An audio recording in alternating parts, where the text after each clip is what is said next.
शुरुआत करते हैं संघेड़ा साहब तुहाडे तो कि वार-वार कोर्ट जाना, बेशक आम आदमी पार्टी अज इसनूं अपनी जित दस रही है, संविधान की जित दस रही है, पर सवाल थोड़े ते भी चक्के गए ने। बराड़ साहब देखो, ये कोर्ट ने 10 नवंबर तक जवाब फाइल करने लिए कहा है दूजी धिर नूं जी, पर यह धिर इस तरह बन गया संविधानक अहुदे दे मालक गवर्नर साहब जे आपां देखिए तो संविधान के अनुसार गवर्नर साहब संविधानक अहुदे ते बैठे ने ते उन्होंने कैबिनेट की सलाह के अनुसार काम करने लिए पाबंद ने संविधान के अनुसार।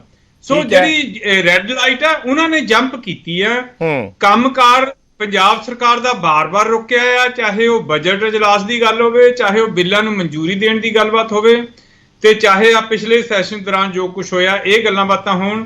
तुसीं देख लो पे जे बजट सैशन ही करन दी आग्या नहीं दे रहे गवर्नर साहब ते सरकारां किद्दां चलणगीआं, किद्दां कामकाज हो सकदा। रोज नामचे दे विच जिहड़ी बजट की गल है, मुलाजमां नूं तनखाहां देण तो लैके हर तरह के खर्च पानी तक सारे इस गल ते मुनसर करदा है। एक तरह नाल सरकार सीज हो जाती है जे तुसीं बजट ही नहीं होएगा तुहाडे कोल तां।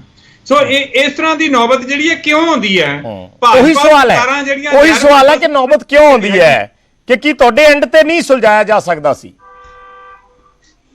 नहीं देखो, साडे एंड ते असीं तां सुलझाउण दी कोशिश कीती है। असीं तां सुप्रीम कोर्ट दी पंजाब सरकार पहलां भी सुप्रीम कोर्ट सुलझाउण दी हुण भी सुप्रीम कोर्ट इसलिए खड़काउणा गया क्योंकि केंद्र सरकार जिहड़ी है ते भाजपा दा जिहड़ा दिल्ली दफ्तर है ਉਹ ਜਿਹੜੀਆਂ नॉन भाजपा ਸਰਕਾਰਾਂ ਉਹਨਾਂ ਨੂੰ ਕਮਜ਼ੋਰ ਕਰਨ ਤੇ ਲੱਗਿਆ ਹੋਇਆ। ਸੁਪਰੀਮ ਕੋਰਟ ਨੇ ਕਿੰਨੀ ਵਧੀਆ ਗੱਲ ਅੱਜ ਵੀ ਜਿਹੜੀ ਟਿੱਪਣੀ ਕੀਤੀ ਹੈ ਉਹਦੇ ਵਿੱਚ ਇਹ ਜਿਹੜਾ ਸਪਸ਼ਟ ਤੌਰ ਤੇ ਕਿਹਾ ਇੰਗਲਿਸ਼ ਦੇ ਵਿੱਚ ਜਿਹੜਾ ਓਬਲੀਵੀਅਸ ਵਰਡ ਯੂਜ਼ ਕੀਤਾ ਆ ਕਿ ਗਵਰਨਰ ਨੂੰ ਇਹ ਭੁਲੇਖਾ ਨਹੀਂ ਹੋਣਾ ਚਾਹੀਦਾ ਕਿ ਉਹ ਲੋਕਾਂ ਦੇ ਚੁਣੇ ਹੋਏ ਨਹੀਂ ਹਨ। ਸੋ ਇਹ ਜੋ ਭਗਵੰਤ ਮਾਨ ਸਾਹਿਬ ਨੇ ਕਿਹਾ ਸੀ ਸਿਲੈਕਟਡ ਤੇ ਇਲੈਕਟਡ, ਉਹੋ ਹੀ ਟਿੱਪਣੀ ਜਿਹੜੀ ਆ सुप्रीम कोर्ट ने भी की है।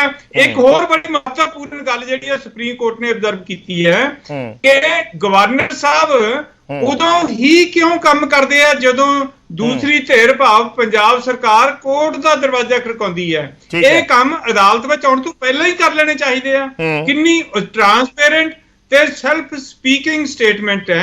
जे गवर्नर साहब यही काम पहले ही कर लेंदे जां जो असीं बेनती करदे सी बार-बार हो जांदे तां अदालत जाना ही नहीं सी पैना। बलीएवाल साहब तुहाडे ठीक है मैं अगे आउणा। बलीएवाल साहब मैं तुहाडे तो जवाब चाहना इसे गल दा जिहड़ी गल ये कह रहे ने सुप्रीम कोर्ट दे विच जो टिप्पणी की गई है, हालांकि चलो टिप्पणी ते अज हुई है पर यह चीज नज़र ते उसे दिन आउण लग पई सी जिस दिन सुप्रीम कोर्ट दे विच सरकार ने पटीशन फाइल की सी। उस तो अगले दिन ਐਤਵਾਰ ਦਾ ਦਿਨ ਸੀ, ਪਰ ਐਤਵਾਰ ਦੇ ਦਿਨ ਵੀ ਆਫੀਸ਼ੀਅਲ ਚਿੱਠੀ ਜਾਰੀ ਕਰਕੇ ਕਹਿ ਦਿੱਤਾ ਗਿਆ ਕਿ ਅਸੀਂ ਬਿੱਲਾਂ ਤੇ ਵਿਚਾਰ ਕਰ ਰਹੇ ਹਾਂ। ਜਿਸ ਸੈਸ਼ਨ ਨੂੰ ਪਹਿਲਾਂ ਇਲੀਗਲ ਦੱਸਿਆ ਜਾ ਰਿਹਾ ਸੀ, ਜਿਵੇਂ ਹੀ ਸੁਪਰੀਮ ਕੋਰਟ 'ਚ ਪਟੀਸ਼ਨ ਫਾਈਲ ਹੁੰਦੀ ਉਸ ਤੇ ਕਹਿ ਦਿੱਤਾ ਗਿਆ ਕਿ ਅਸੀਂ ਬਿੱਲਾਂ ਤੇ ਵਿਚਾਰ ਕਰ ਰਹੇ ਹਾਂ, ਤਾਂ ਫਿਰ ਸਟੈਂਡ ਕਿੱਥੇ ਸਮਝ ਆਉਂਦਾ ਹੈ? ਔਰ ਫਿਰ ਤੇ ਸੁਪਰੀਮ ਕੋਰਟ ਦੀ ਜਿਹੜੀ ਟਿੱਪਣੀ ਹੈ ਉਹ ਤੇ ਫਿਰ ਬਿਲਕੁਲ ਵਾਜਬ ਹੈ ਕਿ ਫਿਰ ਜਦੋਂ ਕੋਰਟ 'ਚ ਮਸਲਾ ਪਹੁੰਚ ਗਿਆ ਫਿਰ ਹੱਲ ਕਰਨ ਦੀ ਜੇ ਹੀ ਕੋਸ਼ਿਸ਼ ਪਹਿਲਾਂ ਕਹਿ ਦਿੱਤੀ ਜਾਂਦੀ ਤਾਂ ਸ਼ਾਇਦ ਜ਼ਰੂਰਤ ਹੀ ਨਾ ਪੈਂਦੀ। ਹੁਣ ਦੇਖੋ ਬਰਾੜ ਸਾਹਿਬ, ਗੱਲ ਇਹ ਆ ਸੰਘੇੜਾ ਸਾਹਿਬ ਬਹੁਤ ਸਿਆਣੇ ਬੰਦੇ ਨੇ, ਪਰ ਮੈਨੂੰ ਇੱਕ ਸਵਾਲ ਦਾ ਜਵਾਬ ਮੇਰੇ ਟਾਈਮ 'ਚ ਹੀ ਉਹਨਾਂ ਤੋਂ ਪੁੱਛ ਕੇ ਦੇ ਦਿਓ ਕਿ ਗਵਰਨਰ ਨੂੰ ਅਪਾਇੰਟ ਕੌਣ ਕਰਦਾ ਹੈ? ਸੰਘੇੜਾ ਸਾਹਿਬ ਪਲੀਜ਼। ਨਹੀਂ ਤੁਸੀਂ ਹੁਣ ਮੇਰਾ ਇਮਤਿਹਾਨ ਨਾ ਲੈਣ ਲੱਗ ਜਾਓ। ਮੈਂ ਸਿੰਪਲ ਗੱਲਾਂ ਦਾ ਜਵਾਬ ਦਊਂਗਾ। ਸਰਕਾਰ ਦੇ ਨੁਮਾਇੰਦੇ ਹੋ, ਮੈਂ ਸਿਰਫ ਆਪਾਂ ਨੂੰ ਸਾਰਿਆਂ ਨੂੰ ਪਤਾ ਹੈ ਗਵਰਨਰ ਦੀ ਨਿਯੁਕਤੀ ਕਿੱਥੋਂ ਹੁੰਦੀ ਹੈ। ਇੱਕ ਪ੍ਰੋਸੈਸ ਹੈ ਸਰਕਾਰ ਦਾ, ਉਹਦਾ ਪ੍ਰੋਸੀਜਰ ਜੋ ਮਰਜ਼ੀ ਹੋਵੇ। ਨਹੀਂ ਕੌਣ ਕਰਦਾ ਹੈ? ਆਮ ਸਿੰਪਲ ਕੁਐਸਚਨ ਟੂ ਯੂ। ਦੇਖੋ ਗਵਰਨਰ ਦਾ ਦੇਖੋ, ਤੁਸੀਂ ਹੁਣ ਮੇਰਾ ਕੁਇਜ਼ ਲੈ ਰਹੇ ਹੋ, ਮੈਂ ਤਾਂ ਬਲੀਵਾਲ ਸਾਹਿਬ ਤੁਹਾਡੇ ਤੋਂ ਹੈਰਾਨ ਹੈ। ਨਹੀਂ ਯੂ ਨਹੀਂ ਥੋੜੇ ਪੁੱਛ ਰਹੇ ਗਵਰਨਰ ਨੂੰ ਅਪਾਇੰਟ ਕੌਣ ਕਰਦਾ? ਮੈਂ ਸਿੰਪਲ ਜੇ ਮੈਨੂੰ ਨਹੀਂ ਪਤਾ, ਮੈਂ ਤੁਹਾਨੂੰ ਗੱਲ ਕਰ ਰਿਹਾ ਹਾਂ ਸਰਕਾਰ ਦੇ ਪ੍ਰੋਸੀਜਰ ਮੈਂ ਦੱਸ ਦਿੰਨਾ ਉਹਦਾ ਨਿਰਧਾਰਿਤ ਪ੍ਰੋਸੀਜਰ ਥੋੜਾ ਜਿਹਾ ਅਲੱਗ ਹੈ, ਪਰ ਜਿਹਨੂੰ ਮੋਦੀ ਸਾਹਿਬ ਪਸੰਦ ਕਰਦੇ ਆ ਇਹਨਾਂ ਦਿਨਾਂ 'ਚ ਗਵਰਨਰ ਉਹ ਲੱਗੂਗਾ। ਚਲੋ ਤੁਹਾਨੂੰ ਨਹੀਂ ਪਤਾ, ਮੈਂ ਦੱਸਦਾ। ਨਹੀਂ ਤੁਹਾਨੂੰ ਨਹੀਂ ਪਤਾ, ਮੈਂ ਦੱਸਦਾ ਤੁਹਾਨੂੰ। ਇਸੇ ਕਰਕੇ ਅਜਾਨਤਾ ਵਾਲੀ ਸਰਕਾਰ ਹੈ, ਇਸੇ ਕਰਕੇ ਕਹੀ ਜਾਂਦੀ ਹੈ। ਮੈਨੂੰ ਹੁਣ ਬੋਲਣ ਦੋ ਤੁਹਾਨੂੰ ਮੈਂ ਆਪ ਦੇ ਟਾਈਮ ਦਿੱਤਾ। ਮੰਨ ਲਿਆ ਤੁਸੀਂ ਰਹੇ ਹੋ ਤੁਸੀਂ ਸਿਆਣੇ ਬੰਦੇ ਹੋ, ਮੈਂ ਤਾਂ ਤੁਹਾਨੂੰ ਸਿਆਣੇ ਬੰਦੇ ਹੋ, ਮੈਂ ਤਾਂ ਮੰਨਦਾ। ਚਲੋ ਸੁਣ ਲਈਏ ਸੰਘੇੜਾ ਸਾਹਿਬ, ਸੁਣ ਲਈਏ ਆਪਾਂ ਪ੍ਰੋਸੀਡ ਸੁਣ ਲਈਏ। ਚਲੋ ਦੱਸ ਦੇਣ ਦਿਓ ਤੁਸੀਂ ਜਵਾਬ ਦੇ ਦਿਓ, ਦੱਸ ਦੇਣ ਦਿਓ। ਦੱਸੋ ਬਲੀਏਵਾਲ ਸਾਹਿਬ। ਕਿਉਂਕਿ ਇਹਨਾਂ ਨੇ ਸਵਾਲ ਐਸਾ ਚੱਕਿਆ ਕਿ ਬੀਜੇਪੀ ਗਵਰਨਰ ਅਪਾਇੰਟ ਕਰਦੀ ਹੈ ਤੇ ਜਿੱਥੇ ਨਾਨ ਬੀਜੇਪੀ ਗਵਰਨਮੈਂਟਸ ਹੁੰਦੀਆਂ ਉੱਥੇ ਦਖਲਅੰਦਾਜ਼ੀ ਕਰਦੀ ਹੈ। ਮੈਂ ਇਸ ਕਰਕੇ ਸਵਾਲ ਪੁੱਛੇ ਗਵਰਨਰ ਨੂੰ ਅਪਾਇੰਟ ਕੌਣ ਕਰਦਾ ਹੈ? ਚਲੋ ਤੁਸੀਂ ਇਹਨਾਂ ਦੀ ਪਹਿਲੀ ਲਾਈਨ ਇਹੀ ਹੈ, ਤੁਸੀਂ ਇਹਦਾ ਜਵਾਬ ਦੇ ਦਿਓ। ਮੈਂ ਉਸੇ ਕਰਕੇ ਕਹਿ ਰਿਹਾ ਗਵਰਨਰ ਨੂੰ ਅਪਾਇੰਟ ਕਰਦਾ ਹੈ ਰਾਸ਼ਟਰਪਤੀ, ਪ੍ਰੈਜ਼ੀਡੈਂਟ ਆਫ ਇੰਡੀਆ, ਜੋ ਕਿ ਸੱਤਾ ਸਾਂਝਾ ਹੈ। ਉਹ ਸੁਣਤਾ ਲੋ, ਮੈਂ ਸੁਣ ਲੋ, ਨਹੀਂ ਸੁਣ ਲੋ ਯਾਰ, ਸੁਣ ਲੋ। ਚਲੋ ਮਸਲਾ ਅਸਲ ਚ ਬਲੀਏਵਾਲ ਸਾਹਿਬ ਇੱਕ ਮਿੰਟ, ਮਸਲਾ ਆਪਾਂ ਅਪਾਇੰਟਮੈਂਟ ਤੇ ਬਾਹਲਾ ਉਲਝ ਗਏ। ਮੈਂ ਅਗਲੀ ਗੱਲ ਤੇ ਜਾ ਰਿਹਾ ਹਾਂ, ਜਿਹੜੇ ਸਵਾਲ ਚੱਕੇ ਜਾ ਰਹੇ ਨੇ ਬਾਕੀ ਪਾਰਟੀਆਂ ਵੀ ਚੱਕ ਰਹੀਆਂ ਨੇ, ਮੈਂ ਉਹਨਾਂ ਤੇ ਆ ਗਿਆ। ਮੈਂ ਉਹਦੇ ਤੇ ਆ ਗਿਆ ਕਿਉਂਕਿ ਇਹਨਾਂ ਦੇ ਸਵਾਲ। ਇੱਕ ਮਿੰਟ ਸੰਘੇੜਾ ਸਾਹਿਬ ਪਲੀਜ਼, ਫਿਰ ਸਮਝ ਨਹੀਂ ਆਉਣੀ ਜੀ, ਦੇਣੇ ਪੈਂਦੇ ਆ ਫਿਰ ਇਹਨਾਂ ਲੋਕਾਂ ਨੂੰ, ਇਹਨਾਂ ਸਮਝ ਨਹੀਂ ਆਉਂਦੀ। ਚਲੋ ਕੋਈ ਨਾ, ਤੁਸੀਂ ਗੱਲ ਨੂੰ ਅੱਗੇ ਵਧਾਓ, ਆਪਾਂ ਬਾਹਲਾ ਲੰਬਾ ਬਾਕੀ ਵੇਟ ਕਰ ਰਹੇ ਨੇ ਜੀ, ਬਾਕੀਆਂ ਨੇ ਵੀ ਆਪਣੀ ਗੱਲ ਕਹਿਣੀ ਹੈ। ਗਵਰਨਰ ਦੀ ਅਪਾਇੰਟਮੈਂਟ ਹੋ ਗਈ ਜੀ। ਅੱਜ ਜੋ ਟਿੱਪਣੀਆਂ ਆਈਆਂ ਨੇ ਬੇਸਿਕਲੀ ਰੌਲਾ ਇਸੇ ਸਰਕਾਰ ਦਾ ਹੈ। ਇਹ ਸਰਕਾਰ ਮਤਲਬ ਆਮ ਆਦਮੀ ਦੀ ਸਰਕਾਰ ਦਿੱਲੀ ਦੀ, ਆਮ ਆਦਮੀ ਸਰਕਾਰ ਪੰਜਾਬ ਦੀ, ਜਾਂ ਜਿਹੜੇ ਇਹਨਾਂ ਦੇ ਭਾਈਵਾਲ ਨੇ ਤੇਲੰਗਾਨਾ ਦੀ ਗਵਰਨਮੈਂਟ ਵਾਲੇ, ਇਹ ਤਿੰਨਾਂ ਸਰਕਾਰਾਂ ਦੇ ਵਿੱਚ ਰੌਲਾ। ਬਾਕੀ ਸਰਕਾਰਾਂ ਚਾਹੇ ਹਿਮਾਚਲ ਪ੍ਰਦੇਸ਼ ਦੀ ਗਵਰਨਮੈਂਟ ਹੈ, ਕਦੀ ਤੁਸੀਂ ਸੁਣਿਆ ਕਿ ਗਵਰਨਰ ਤੇ ਕਾਂਗਰਸ ਸਰਕਾਰ ਦਾ ਕੋਈ ਰੌਲਾ ਪਿਆ ਹੋਵੇ? ਰਾਜਸਥਾਨ ਦੇ ਵਿੱਚ ਕਾਂਗਰਸ ਦੀ ਸਰਕਾਰ ਦਾ ਕੋਈ ਰੌਲਾ ਪਿਆ ਉਹਦਾ ਆਰਾਮ ਨਾਲ ਚਾਹ ਬਰਫੀ ਆਪ ਮੌਜਾਂ ਕਰਦੇ ਨੇ ਤੇ ਨਾਲੇ ਆਪਦੇ ਕੰਮ ਕਰਾਉਂਦੇ ਨੇ। ਪਹਿਲਾਂ ਸਰਕਾਰਾਂ ਦੇ ਵਿੱਚ ਵੀ ਐਸੇ ਕਦੀ ਰੌਲੇ ਨਹੀਂ ਖੜੇ ਹੋਏ। ਤੇ ਬਰਾੜ ਸਾਹਿਬ ਅੱਜ ਦੀ ਟਿੱਪਣੀ ਤੋਂ ਬਾਅਦ ਨਾ ਇੱਕ ਸੰਵਿਧਾਨਕ ਸੰਕਟ ਪੰਜਾਬ ਤੇ ਖੜਾ ਹੋ ਗਿਆ, ਜਿਹੜਾ ਇਹਨਾਂ ਨੂੰ ਦੀਦਾ ਨਹੀਂ ਪਿਆ। ਉਹਨਾਂ ਨੇ ਵੈਲਿਡਿਟੀ ਦਾ ਸਵਾਲ ਪੁੱਛਿਆ ਸੀਜੀਆਈ ਨੇ ਕਿ ਮਾਰਚ ਦੇ ਵਿੱਚ ਜੇ ਸੈਸ਼ਨ ਬੁਲਾਇਆ ਗਿਆ, ਉਹਨੂੰ ਸੈਂਸ ਡਾਈ ਕਰਤਾ, ਉਹਨੂੰ ਜੂਨ ਦੇ ਵਿੱਚ ਦੁਬਾਰਾ ਰੀਕਾਲ ਕੀਤਾ ਗਿਆ, ਕੀ ਇਹ ਕਨਸਟੀਟਿਊਸ਼ਨਲ ਹੈ? ਅੱਜ ਤੱਕ ਅਗਰ ਉਹ ਮਾਰਚ ਵਾਲਾ ਕਨਸਟੀਟਿਊਸ਼ਨਲ ਬਜਟ ਸੀਗਾ ਤਾਂ ਬਜਟ ਸੈਸ਼ਨ ਨੂੰ ਕੰਟੀਨਿਊਟੀ ਦੇ ਵਿੱਚ ਅੱਗੇ ਲੈ ਕੇ ਜਾਣਾ। 6 ਮਹੀਨੇ 'ਚ ਇੱਕ ਵਾਰ ਸੈਸ਼ਨ ਨੂੰ ਬੁਲਾਉਣਾ ਹੁੰਦਾ ਹੈ ਤੇ ਉਹ 6 ਮਹੀਨੇ 'ਚ ਸੈਸ਼ਨ ਨਹੀਂ ਬੁਲਾਇਆ ਗਿਆ, 8 ਮਹੀਨੇ ਹੋ ਗਏ। ਅਗਰ ਜੂਨ ਵਾਲਾ ਸੈਸ਼ਨ ਸੁਪਰੀਮ ਕੋਰਟ ਨੇ ਰੱਦ ਕਰਤਾ ਤੇ ਸਰਕਾਰ ਦੇ ਪੱਲੇ ਕੀ ਰਹਿ ਜੂ? ਅੱਜ ਤੱਕ ਹਿੰਦੁਸਤਾਨ 'ਚ ਇਹ ਕ੍ਰਾਈਸਿਸ ਹੀ ਨਹੀਂ ਪੈਦਾ ਹੋਇਆ। ਮੈਂ ਤਾਂ 4-5 ਬੰਦਿਆਂ ਨੂੰ ਪੁੱਛ ਲਿਆ, ਸਪੀਕਰਸ ਨੂੰ ਪੁੱਛ ਲਿਆ ਕਿ ਕੀ ਹੋਊਗਾ। ਇਹ ਐਸੀ ਇਨਬਾਇਸ ਜਿਹਨੂੰ ਸਮਝਦੀ ਹੈ ਨਹੀਂ ਸਰਕਾਰ ਨੂੰ, ਉਹ ਸਰਕਾਰ ਪੰਜਾਬ 'ਚ ਬਣ ਕੇ ਬਹਿ ਗਈ ਤੇ ਪਹਿਲੇ ਸਵਾਲ 'ਚ ਆਪਾਂ ਨੂੰ ਪਤਾ ਲੱਗ ਗਿਆ ਪੰਜਾਬ ਦੇ ਲੋਕਾਂ ਨੂੰ ਕਿੰਨੇ ਕੇ ਲੋਕ ਸਿਆਣੇ ਨੇ। ਤੀਜੀ ਗੱਲ ਜਿਹੜੀ ਗੱਲ ਆਉਂਦੀ ਹੈ ਸਾਰੇ ਸੈਸ਼ਨ ਨੂੰ ਬੁਲਾਉਣ ਦੀ, ਜਿਹੜਾ ਗਵਰਨਰ ਸਾਹਿਬ ਦੇ ਕਿਹਾ ਕੀਤਾ, ਉਹ ਇੱਕ ਕਨਸਟੀਟਿਊਸ਼ਨਲ ਅਹੁਦੇ ਤੇ ਬੈਠੇ ਨੇ। ਉਹਨਾਂ ਦਾ ਪੀਆਰ ਡਿਪਾਰਟਮੈਂਟ ਵੀ ਵੱਖਰਾ, ਬਾਕੀ ਚੀਜ਼ਾਂ ਵੀ ਵੱਖਰੀਆਂ। ਸਾਡੀ ਤਾਂ ਸਿੰਪਲ ਗੱਲ ਹੈ, ਸੁਪਰੀਮ ਕੋਰਟ ਦੀ ਉਹ ਗੱਲ ਮੰਨ ਲਓ, ਚਾਹ ਨਾਸ਼ਤੇ ਦੇ ਚਲੇ ਜਾਓ, ਜਿਹੜੀਆਂ ਤੋਪਾਂ ਖੜੀਆਂ ਉਹ ਚੱਲ ਗਈਆਂ ਨਹੀਂ, ਪੁਰਾਣੀਆਂ ਹੋ ਗਈਆਂ। ਤੁਸੀਂ ਜਾਓ, ਮਿਲੋ, ਜਿਹੜੇ ਮਸਲੇ ਨੇ ਪੰਜਾਬ ਦੇ ਹੱਲ ਕਰੋ। ਤੇ ਚਲੋ ਤੁਸੀਂ ਉਹਦੇ ਚ ਇੱਕ ਦੋ ਚੀਜ਼ਾਂ ਹੋਰ ਪਾਤੀਆਂ ਜਿਹੜੀਆਂ ਅੱਗੇ ਡਿਸਕਸ ਕਰਨੀਆਂ ਸੀ। ਮੈਂ ਕਲੇਰ ਸਾਹਿਬ ਤੋਂ ਜਵਾਬ ਚਾਹੂੰਗਾ ਇਸ ਤੇ। ਕਲੇਰ ਸਾਹਿਬ ਤੁਸੀਂ ਕਿਸ ਲਿਹਾਜ਼ ਨਾਲ ਦੇਖ ਰਹੇ ਹੋ? ਕਿਉਂਕਿ ਸਿੱਧਾ ਮਾਮਲਾ ਕੇਂਦਰ ਸਰਕਾਰ ਨਾਲ ਔਰ ਆਮ ਆਦਮੀ ਪਾਰਟੀ ਸੂਬੇ ਦੀ ਸਰਕਾਰ ਨਾਲ ਜੁੜਿਆ ਸੀ, ਇਸ ਕਰਕੇ ਦੋਨਾਂ ਦੇ ਸੰਦਰਭ ਦੇ ਵਿੱਚ ਹੀ ਟਿੱਪਣੀਆਂ ਹੋਈਆਂ ਨੇ ਔਰ ਇਸੇ ਕਰਕੇ ਮੈਂ ਇਹਨਾਂ ਨੂੰ ਪੁੱਛਿਆ। ਪਰ ਚਲੋ ਹਲੇ ਉਹਦੇ ਚ ਗੱਲ ਹੋਰ ਅੱਗੇ ਵਧੇਗੀ, ਤੁਹਾਡਾ ਕਮੈਂਟ ਬੜਾ ਜ਼ਰੂਰੀ ਹੈ। ਵਿਜੇਪਾਲ ਜੀ, ਮੁਹੱਲਾ ਕਲੀਨਿਕਾਂ ਵਾਂਗੂ ਇਹ ਹਮੇ ਕੰਮ ਨਹੀਂ ਕਰਨੇ ਦਿਆ ਜਾ ਰਿਹਾ, ਇਹ ਵੀ ਅਸੀਂ ਮਾਡਲ ਹੈ ਜਿਹੜਾ ਦਿੱਲੀ ਤੋਂ ਕਾਪੀ ਕਰ ਲੇ ਜੀ। ਹੁਣ ਦੇਖੋ, ਮੇਰਾ ਬੜਾ ਸਪਸ਼ਟ ਸਵਾਲ ਹੈ।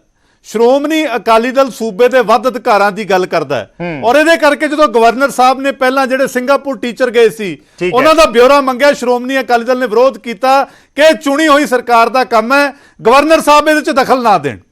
ਪਰ ਉਸ ਤੋਂ ਬਾਅਦ ਜਿਹੜੀ ਸਥਿਤੀ ਪੰਜਾਬ ਦੇ ਵਿੱਚ ਹੋਈ, ਦੇਖੋ ਇੱਕ ਗੱਲ ਬੜੀ ਸਪਸ਼ਟ ਹੈ ਕਿ ਜਿਹੜਾ ਸੈਸ਼ਨ ਹੈ ਉਹਨੂੰ ਕਿਸ ਤਰੀਕੇ ਦੇ ਨਾਲ ਸੈਨੇਟਾਈਜ਼ ਕਰ ਲਿਆ ਜਾਂਦਾ ਹੈ, ਫਿਰ ਉਹਨੂੰ ਕੰਟੀਨਿਊ ਰੱਖਣ ਦੀ ਕੋਸ਼ਿਸ਼ ਹੈ, ਫਿਰ ਉਹਨੂੰ ਦੁਬਾਰਾ ਬੁਲਾ ਲਿਆ ਜਾਂਦਾ ਹੈ। ਔਰ ਅੱਜ ਮੈਨੂੰ ਸਮਝ ਨਹੀਂ ਆਈ ਕਿ ਆਮ ਆਦਮੀ ਪਾਰਟੀ ਦੀ ਸੰਵਿਧਾਨਕ ਜਿੱਤ ਕਿੱਥੋਂ ਹੋਗੀ, ਕਿਉਂਕਿ ਸੁਪਰੀਮ ਕੋਰਟ ਨੇ ਇਹਨਾਂ ਦਾ ਜੂਨ ਵਾਲਾ ਸੈਸ਼ਨ ਤੇ ਜਿਹੜਾ ਹੁਣ ਸੈਸ਼ਨ ਬੁਲਾਇਆ ਦੋਨਾਂ ਦੇ ਉੱਤੇ ਕੁਐਸਚਨ ਮਾਰਕ ਖੜਾ ਕਰਤਾ। ਔਰ ਜੂਨ ਵਾਲਾ ਸੈਸ਼ਨ ਕੀ ਸੀ ਵਿਜੇਪਾਲ ਜੀ? ਜੂਨ ਵਾਲਾ ਸੈਸ਼ਨ ਉਹ ਸੀ ਜਿੱਥੇ ਇਹਨਾਂ ਨੇ ਸੈਂਟਰਲ ਐਕਟ ਦੇ ਵਿੱਚ ਅਮੈਂਡਮੈਂਟ ਕੀਤੀ ਹੈ, ਉਹੀ ਗਵਰਨਰ ਸਾਹਿਬ ਕੋਲੇ ਪੈਂਡਿੰਗ ਹੈ ਤੇ ਫਿਰ ਕਾਦੀ ਸੰਵਿਧਾਨਕ ਜਿੱਤ ਹੈ? ਸੁਪਰੀਮ ਕੋਰਟ ਨੇ ਤਾਂ ਸਵਾਲੀਆ ਨਿਸ਼ਾਨ ਲਾਤਾ। ਦੂਜਾ ਇਹ ਵਾਲਾ ਸੈਸ਼ਨ, ਹੁਣ ਦੇਖੋ ਸੰਘੇੜਾ ਸਾਹਿਬ ਇੱਕ ਗੱਲ ਦਾ ਜਵਾਬ ਦੇਣ ਤੋਂ ਭੱਜਦੇ ਨੇ। ਇਹ ਟੀਆਰਪੀ ਲਈ ਦੀ ਜਿਹੜਾ ਲੁਧਿਆਣੇ ਪੀਏਯੂ ਭੱਜੇ ਗਏ ਨੇ, ਸਰਕਾਰੀ ਪੈਸਾ ਇਹਨਾਂ ਨੇ ਖਰਾਬ ਕੀਤਾ, ਮੀਡੀਆ ਕੋਈ ਵੜਨ ਨਹੀਂ ਦਿੱਤਾ, ਨਾ ਪੰਜਾਬ ਵੜਨ ਦਿੱਤਾ, ਕੱਲਾ ਮੁੱਖ ਮੰਤਰੀ ਬੋਲੇ ਨੇ ਉੱਥੇ, ਆਮ ਆਦਮੀ ਪਾਰਟੀ ਦਾ 500-700 ਬੰਦਾ ਬਿਠਾ ਕੇ ਬੋਲੇ ਨੇ। ਹੁਣ ਉਹੀ ਅਗਰ ਸੈਸ਼ਨ ਕਰਦੇ, ਅਗਰ ਗਵਰਨਰ ਸਾਹਿਬ ਕੋਲੇ ਅਪਰੂਵਲ ਲਈ ਜਾਂਦੇ, ਸਾਰੀ ਵਿਰੋਧੀ ਪਾਰਟੀਆਂ ਨਾਲ ਲੱਗਦੀਆਂ ਕਿਉਂਕਿ SYL ਤੋਂ ਇੰਪੋਰਟੈਂਟ ਮਸਲਾ ਕੋਈ ਸੂਬੇ ਦੇ ਵਿੱਚ ਨਹੀਂ ਸੀ। ਅਗਰ ਗਵਰਨਰ ਸਾਹਿਬ SYL ਤੇ ਸੈਸ਼ਨ ਬੁਲਾਉਣ ਦੀ ਇਜਾਜ਼ਤ ਨਾ ਦਿੰਦੇ, ਹਰ ਇੱਕ ਵਿਰੋਧੀ ਪਾਰਟੀ ਸਰਕਾਰ ਦਾ ਸਾਥ ਦਿੰਦੀ ਵੀ ਗਵਰਨਰ ਸਾਹਿਬ ਇਹ ਬਹੁਤ ਇੰਪੋਰਟੈਂਟ ਹੈ, ਇਹਦੀ ਮਨਜ਼ੂਰੀ ਦਿਓ।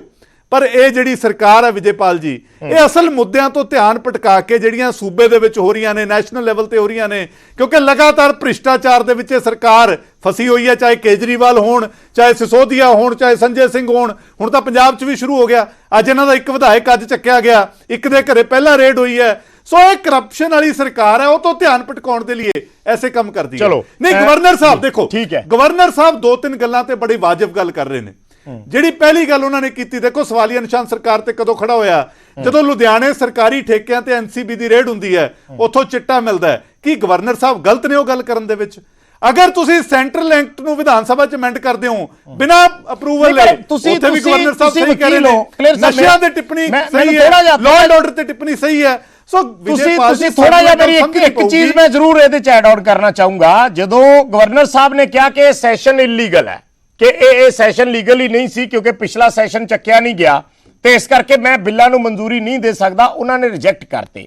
ਫਿਰ ਸਡਨਲੀ ਐਸਾ ਕੀ ਹੋਇਆ ਕਿ ਉਹਨਾਂ ਨੇ ਕਿਹਾ ਮੈਂ ਬਿੱਲਾਂ ਤੇ ਵਿਚਾਰ ਕਰ ਰਿਹਾ? ਫਿਰ ਇਲੀਗਲ ਵਾਲੀ ਗੱਲ ਤੇ ਖਤਮ ਹੋ ਗਈ। ਦੇਖੋ ਹਰ ਇੱਕ ਨੂੰ ਆਪਣੀ, ਜੋ ਮੈਂ ਸਮਝਿਆ ਉਸ ਗੱਲ ਤੋਂ, ਗਵਰਨਰ ਸਾਹਿਬ ਨੇ ਇਹ ਗੱਲ ਕਹੀ ਕਿ 27 ਚੋਂ 22 ਮੈਂ ਕਲੀਅਰ ਕਰਤੇ, 5 ਵਿਚਾਰ ਅਧੀਨ ਨੇ, ਉਹ ਪ੍ਰੈਰੋਗੇਟਿਵ ਹੈ। ਮੈਂ ਗੱਲ ਇਹ ਨਹੀਂ ਕਹਿ ਰਿਹਾ, ਗਵਰਨਰ ਦੀ ਪਾਵਰ ਹੈ ਜਿਹੜੀ, ਉਹ ਗਵਰਨਰ ਦੀ ਪਾਵਰ ਹੈ, CM ਦੀ ਪਾਵਰ ਹੈ ਜਿਹੜੀ CM ਦੀ ਹੈ। ਇਹਨਾਂ ਦੋਨਾਂ ਦੇ ਵਿੱਚ ਡਿਫਰੈਂਸ ਹੈ। ਪਰ ਗੱਲ ਅੱਜ ਸਰਕਾਰ ਤੇ ਖੜੀ ਹੈ ਕਿ ਜਿਹੜੇ ਸੈਸ਼ਨ ਨੂੰ ਭਗਵੰਤ ਮਾਨ ਸਾਹਿਬ ਨੇ ਆਪ ਹੀ ਮੰਨ ਲਿਆ। ਦੇਖੋ ਕੁਲਤਾਰ ਸੰਧਵਾ ਨੇ ਕੀ ਕਿਹਾ ਕਿ ਮੈਂ ਲੀਗਲ ਸੈਸ਼ਨ ਬੁਲਾ ਰਿਹਾ, ਭਗਵੰਤ ਮਾਨ ਸਾਹਿਬ ਨੇ ਕਾਲ ਆਫ ਕਰਤਾ ਕਿ ਜੀ ਹੁਣ ਸੁਪਰੀਮ ਕੋਰਟ ਜਾਵਾਂਗੇ। ਪਹਿਲਾਂ ਤਾਂ ਡਿਫਰੈਂਸ ਆਫ ਓਪੀਨੀਅਨ ਸਰਕਾਰ 'ਚ ਹੀ ਆ ਗਿਆ। ਪਰ ਹਾਂ ਇੱਕ ਗੱਲ ਅੱਜ ਮੈਂ ਜ਼ਰੂਰ ਕਹਿਣਾ ਕਿ ਸੁਪਰੀਮ ਕੋਰਟ ਦੀ ਸਪੀਕਰ ਦੇ ਉੱਤੇ ਐਡੀ ਤਲਖ ਟਿੱਪਣੀ, ਕੀ ਸੰਧਵਾ ਸਾਹਿਬ ਨੂੰ ਨੈਤਿਕਤਾ ਦੇ ਆਧਾਰ ਤੇ ਕੁਰਸੀ ਨਹੀਂ ਛੱਡ ਦੇਣੀ ਚਾਹੀਦੀ? ਚਲੋ ਖੜਿਆਲ ਸਾਹਿਬ, ਸੁਪਰੀਮ ਕੋਰਟ ਨੇ ਕਹਤਾ ਕਿ ਸੈਸ਼ਨ ਲੀਗਲ ਹੈ। ਖੜਿਆਲ ਸਾਹਿਬ ਜੁੜ ਗਏ ਸਾਡੇ ਨਾਲ, ਖੜਿਆਲ ਸਾਹਿਬ ਜੁੜ ਗਏ। ਖੜਿਆਲ ਸਾਹਿਬ ਬਹੁਤ ਬਹੁਤ ਸਵਾਗਤ ਹੈ। ਥੋੜਾ ਜਿਹਾ ਤੁਸੀਂ 5-7 ਮਿੰਟ ਲੇਟ ਹੋ ਗਏ, ਪਰ ਚਲੋ ਮੈਂ ਫਸਟ ਕਮੈਂਟ ਹੀ ਲੈ ਰਿਹਾ ਸਾਰੇ ਬੁਲਾਰਿਆਂ ਤੋਂ। ਸੋ ਗੱਲ ਇਹ ਹੈ ਕਿ ਸਵਾਲ ਉੱਠੇ ਨੇ, ਆਮ ਆਦਮੀ ਪਾਰਟੀ ਕਹਿ ਰਹੀ ਹੈ ਕਿ ਇਹ ਸੰਵਿਧਾਨਿਕ ਜਿੱਤ ਹੈ ਸਾਡੀ, ਕਿ ਜੋ ਟਿੱਪਣੀਆਂ ਸੁਪਰੀਮ ਕੋਰਟ ਵੱਲੋਂ ਕੀਤੀਆਂ ਗਈਆਂ ਨੇ ਕਿ ਕਿਉਂ ਮਸਲੇ ਇੱਥੇ ਲਿਆਏ ਜਾਂਦੇ ਨੇ, ਔਰ ਗਵਰਨਰ ਵੀ ਉਹਨਾਂ ਨੂੰ ਪਹਿਲਾਂ ਕਿਉਂ ਮਨਜ਼ੂਰੀ ਨਹੀਂ ਦਿੰਦੇ। ਔਰ ਇੱਕ ਸਵਾਲ ਸੈਸ਼ਨ ਦੀ ਉਸ ਕੰਟੀਨਿਊਟੀ ਨੂੰ ਲੈ ਕੇ ਹੈ। ਸੋ ਤੁਸੀਂ ਕਿਸ ਤਰੀਕੇ ਨਾਲ ਦੇਖਦੇ ਹੋ ਕਿ ਕੀ ਵਾਕਿਆ ਹੀ ਇਹ ਮਸਲਿਆਂ ਨੂੰ ਉੱਥੇ ਜਾਣ ਦੀ ਜ਼ਰੂਰਤ ਸੀ? ਧੰਨਵਾਦ ਬਰਾੜ ਸਾਹਿਬ ਸਵਾਲ ਲਈ। ਮੈਨੂੰ ਕਾਈਂਡਲੀ ਅਨਇੰਟਰਪਟਡ ਖੁੱਲਾ ਟਾਈਮ ਦੇ ਦਿਓ, ਅਖੀਰ ਤੇ ਬੋਲ ਰਿਹਾ ਮੈਨੂੰ ਲੱਗਦਾ ਮੈਂ। ਪਹਿਲਾ, ਤੁਸੀਂ ਕਿਹਾ ਕਿ ਆਮ ਆਦਮੀ ਪਾਰਟੀ ਦੇ ਹਿਸਾਬ ਨਾਲ ਸੰਵਿਧਾਨਕ ਜਿੱਤ ਉਹਨਾਂ ਦੀ ਹੋਈ ਹੈ। ਮੈਂ ਦੱਸਦਾ ਕਿ ਹਜੇ ਤਾਂ ਆਬਜ਼ਰਵੇਸ਼ਨਸ ਆਈਆਂ, ਫੈਸਲਾ ਨਹੀਂ ਆਇਆ। ਇਹ ਤੋਂ ਬਾਅਦ ਗਵਰਨਰ ਸਾਹਿਬ ਦਾ ਰਿਪਲਾਈ ਆਉਣਾ ਹੈ ਅਗਲੀ ਤਰੀਕ ਤੇ ਆਮ ਆਦਮੀ ਪਾਰਟੀ ਰੌਲਾ ਪਾ ਰਹੀ ਹੈ। ਲੇਕਿਨ ਜਿਹੜੀ ਆਬਜ਼ਰਵੇਸ਼ਨਸ ਆਈਆਂ ਆਨਰੇਬਲ ਸੁਪਰੀਮ ਕੋਰਟ ਦੀਆਂ, ਚੀਫ ਜਸਟਿਸ ਆਫ ਇੰਡੀਆ ਸਾਹਿਬ ਦੀਆਂ, ਬਰਾੜ ਸਾਹਿਬ, ਉਹ ਹੈਰਾਨ ਕਰਨ ਵਾਲੀਆਂ ਤੇ ਅੱਖਾਂ ਖੋਲਣ ਵਾਲੀਆਂ। ਉਹਨਾਂ ਨੇ ਪਹਿਲਾਂ ਤਾਂ ਕੀ ਕਿਹਾ ਕਿ ਥੋੜੀ ਬਹੁਤ ਨਾ ਸੋਲ ਸਰਚਿੰਗ ਨਾਲੇ ਤਾਂ ਚੀਫ ਮਿਨਿਸਟਰਸ ਨੂੰ ਕਰਨੀ ਚਾਹੀਦੀ ਹੈ, ਨਾਲੇ ਗਵਰਨਰਸ ਨੂੰ ਕਰਨੀ ਚਾਹੀਦੀ ਹੈ। ਸੋਲ ਸਰਚਿੰਗ ਕੀ ਹੈ? ਇੰਟਰੋਸਪੈਕਟ ਕਰਨਾ, ਆਪਦੇ ਗਰੇਬਾਨ ਦੇ ਵਿੱਚ ਝਾਕਣਾ, ਇਹ ਜੇ ਫੈਸਲੇ ਕਿਉਂ ਲਏ ਗਏ ਹੈ। ਦੂਜਾ, ਆਨਰੇਬਲ ਸੁਪਰੀਮ ਕੋਰਟ ਨੇ, CJI ਸਾਹਿਬ ਨੇ ਕੀ ਕਿਹਾ? ਕਹਿੰਦੇ ਕਿ ਇਹ ਜੇ ਮਸਲੇ ਜਿਹੜੇ ਹੈ ਉਹ ਗਵਰਨਰਸ ਦੇ ਵਿੱਚ ਤੇ ਚੀਫ ਮਿਨਿਸਟਰਸ ਦੇ ਵਿੱਚ ਆਪਸ ਵਿੱਚ ਸੁਲਝਣੇ ਚਾਹੀਦੇ, ਰਿਜ਼ੋਲਵ ਹੋ ਜਾਣੇ ਚਾਹੀਦੇ ਹੈ। ਮੈਂ ਪੁੱਛਦਾ ਆਮ ਆਦਮੀ ਪਾਰਟੀ ਨੂੰ, ਸੰਘੇੜਾ ਸਾਹਿਬ ਨੂੰ, ਸੰਘੇੜਾ ਸਾਹਿਬ ਇੱਕ ਕਦਮ ਦੱਸ ਦਿਓ ਜੋ ਆਮ ਆਦਮੀ ਪਾਰਟੀ ਦੀ ਸਰਕਾਰ ਨੇ ਚੱਕਿਆ ਹੋਵੇ ਇਸ਼ੂ ਰਿਜ਼ੋਲਵ ਕਰਨ ਲਈ। ਇੱਕ ਮੀਟਿੰਗ ਦੱਸ ਦਿਓ, ਤਰੀਕ ਦੱਸ ਦਿਓ, ਟਾਈਮ ਦੱਸ ਦਿਓ ਜਦੋਂ ਆਮ ਆਦਮੀ ਪਾਰਟੀ ਦੀ ਸਰਕਾਰ ਨੇ ਇਹ ਇਸ਼ੂ ਨੂੰ ਰਿਜ਼ੋਲਵ ਕਰਨ ਦੀ ਕੋਸ਼ਿਸ਼ ਕੀਤੀ ਹੋਵੇ। ਤੇ ਗਵਰਨਰ ਸਾਹਿਬ ਦੇ ਜੇ ਬਿਹਾਫ ਤੇ ਬਲੇਵਾਲ ਸਾਹਿਬ ਬੋਲ ਲੈਣ ਤਾਂ ਉਹ ਵੀ ਦੱਸ ਦੇਣ ਕਿ ਗਵਰਨਰ ਸਾਹਿਬ ਨੇ ਕੋਈ ਇਨੀਸ਼ੀਏਟਿਵ ਲਿਆ। ਹੁਣ ਜਦੋਂ CJI ਸਾਹਿਬ ਕਹਿ ਰਹੇ ਹੈ, ਉਮੀਦ ਹੈ ਇਹ ਤੋਂ ਬਾਅਦ ਇਸ ਚੀਜ਼ ਦਾ ਖਿਆਲ ਦੋਵੇਂ ਪਾਰਟੀਆਂ, ਗਵਰਨਰ ਸਾਹਿਬ ਵੀ, ਚੀਫ ਮਿਨਿਸਟਰ ਸਾਹਿਬ ਵੀ ਰੱਖਣਗੇ। ਕਿਉਂਕਿ ਭੁਗਤ ਕੌਣ ਰਿਹਾ ਬਰਾੜ ਸਾਹਿਬ? ਤੁਸੀਂ, ਸਾਡੇ ਵਿਊਅਰਸ, ਸਾਡੇ ਭਰਾ, ਸਾਡੀਆਂ ਭੈਣਾਂ। ਤੁਸੀਂ ਗੱਲ ਦੇਖੋ, ਪਿਛਲੀ ਵਾਰੀ ਬਿਲਕੁਲ ਸਾਡਾ ਪੰਜਾਬ ਭੁਗਤ ਰਿਹਾ, ਸਾਡਾ ਫਿਊਚਰ ਭੁਗਤ ਰਿਹਾ। ਪੈਸਾ ਕਿੱਥੋਂ ਦਿੱਤਾ ਗਿਆ? ਪੰਜਾਬ ਦੇ ਖਜ਼ਾਨੇ ਚੋਂ।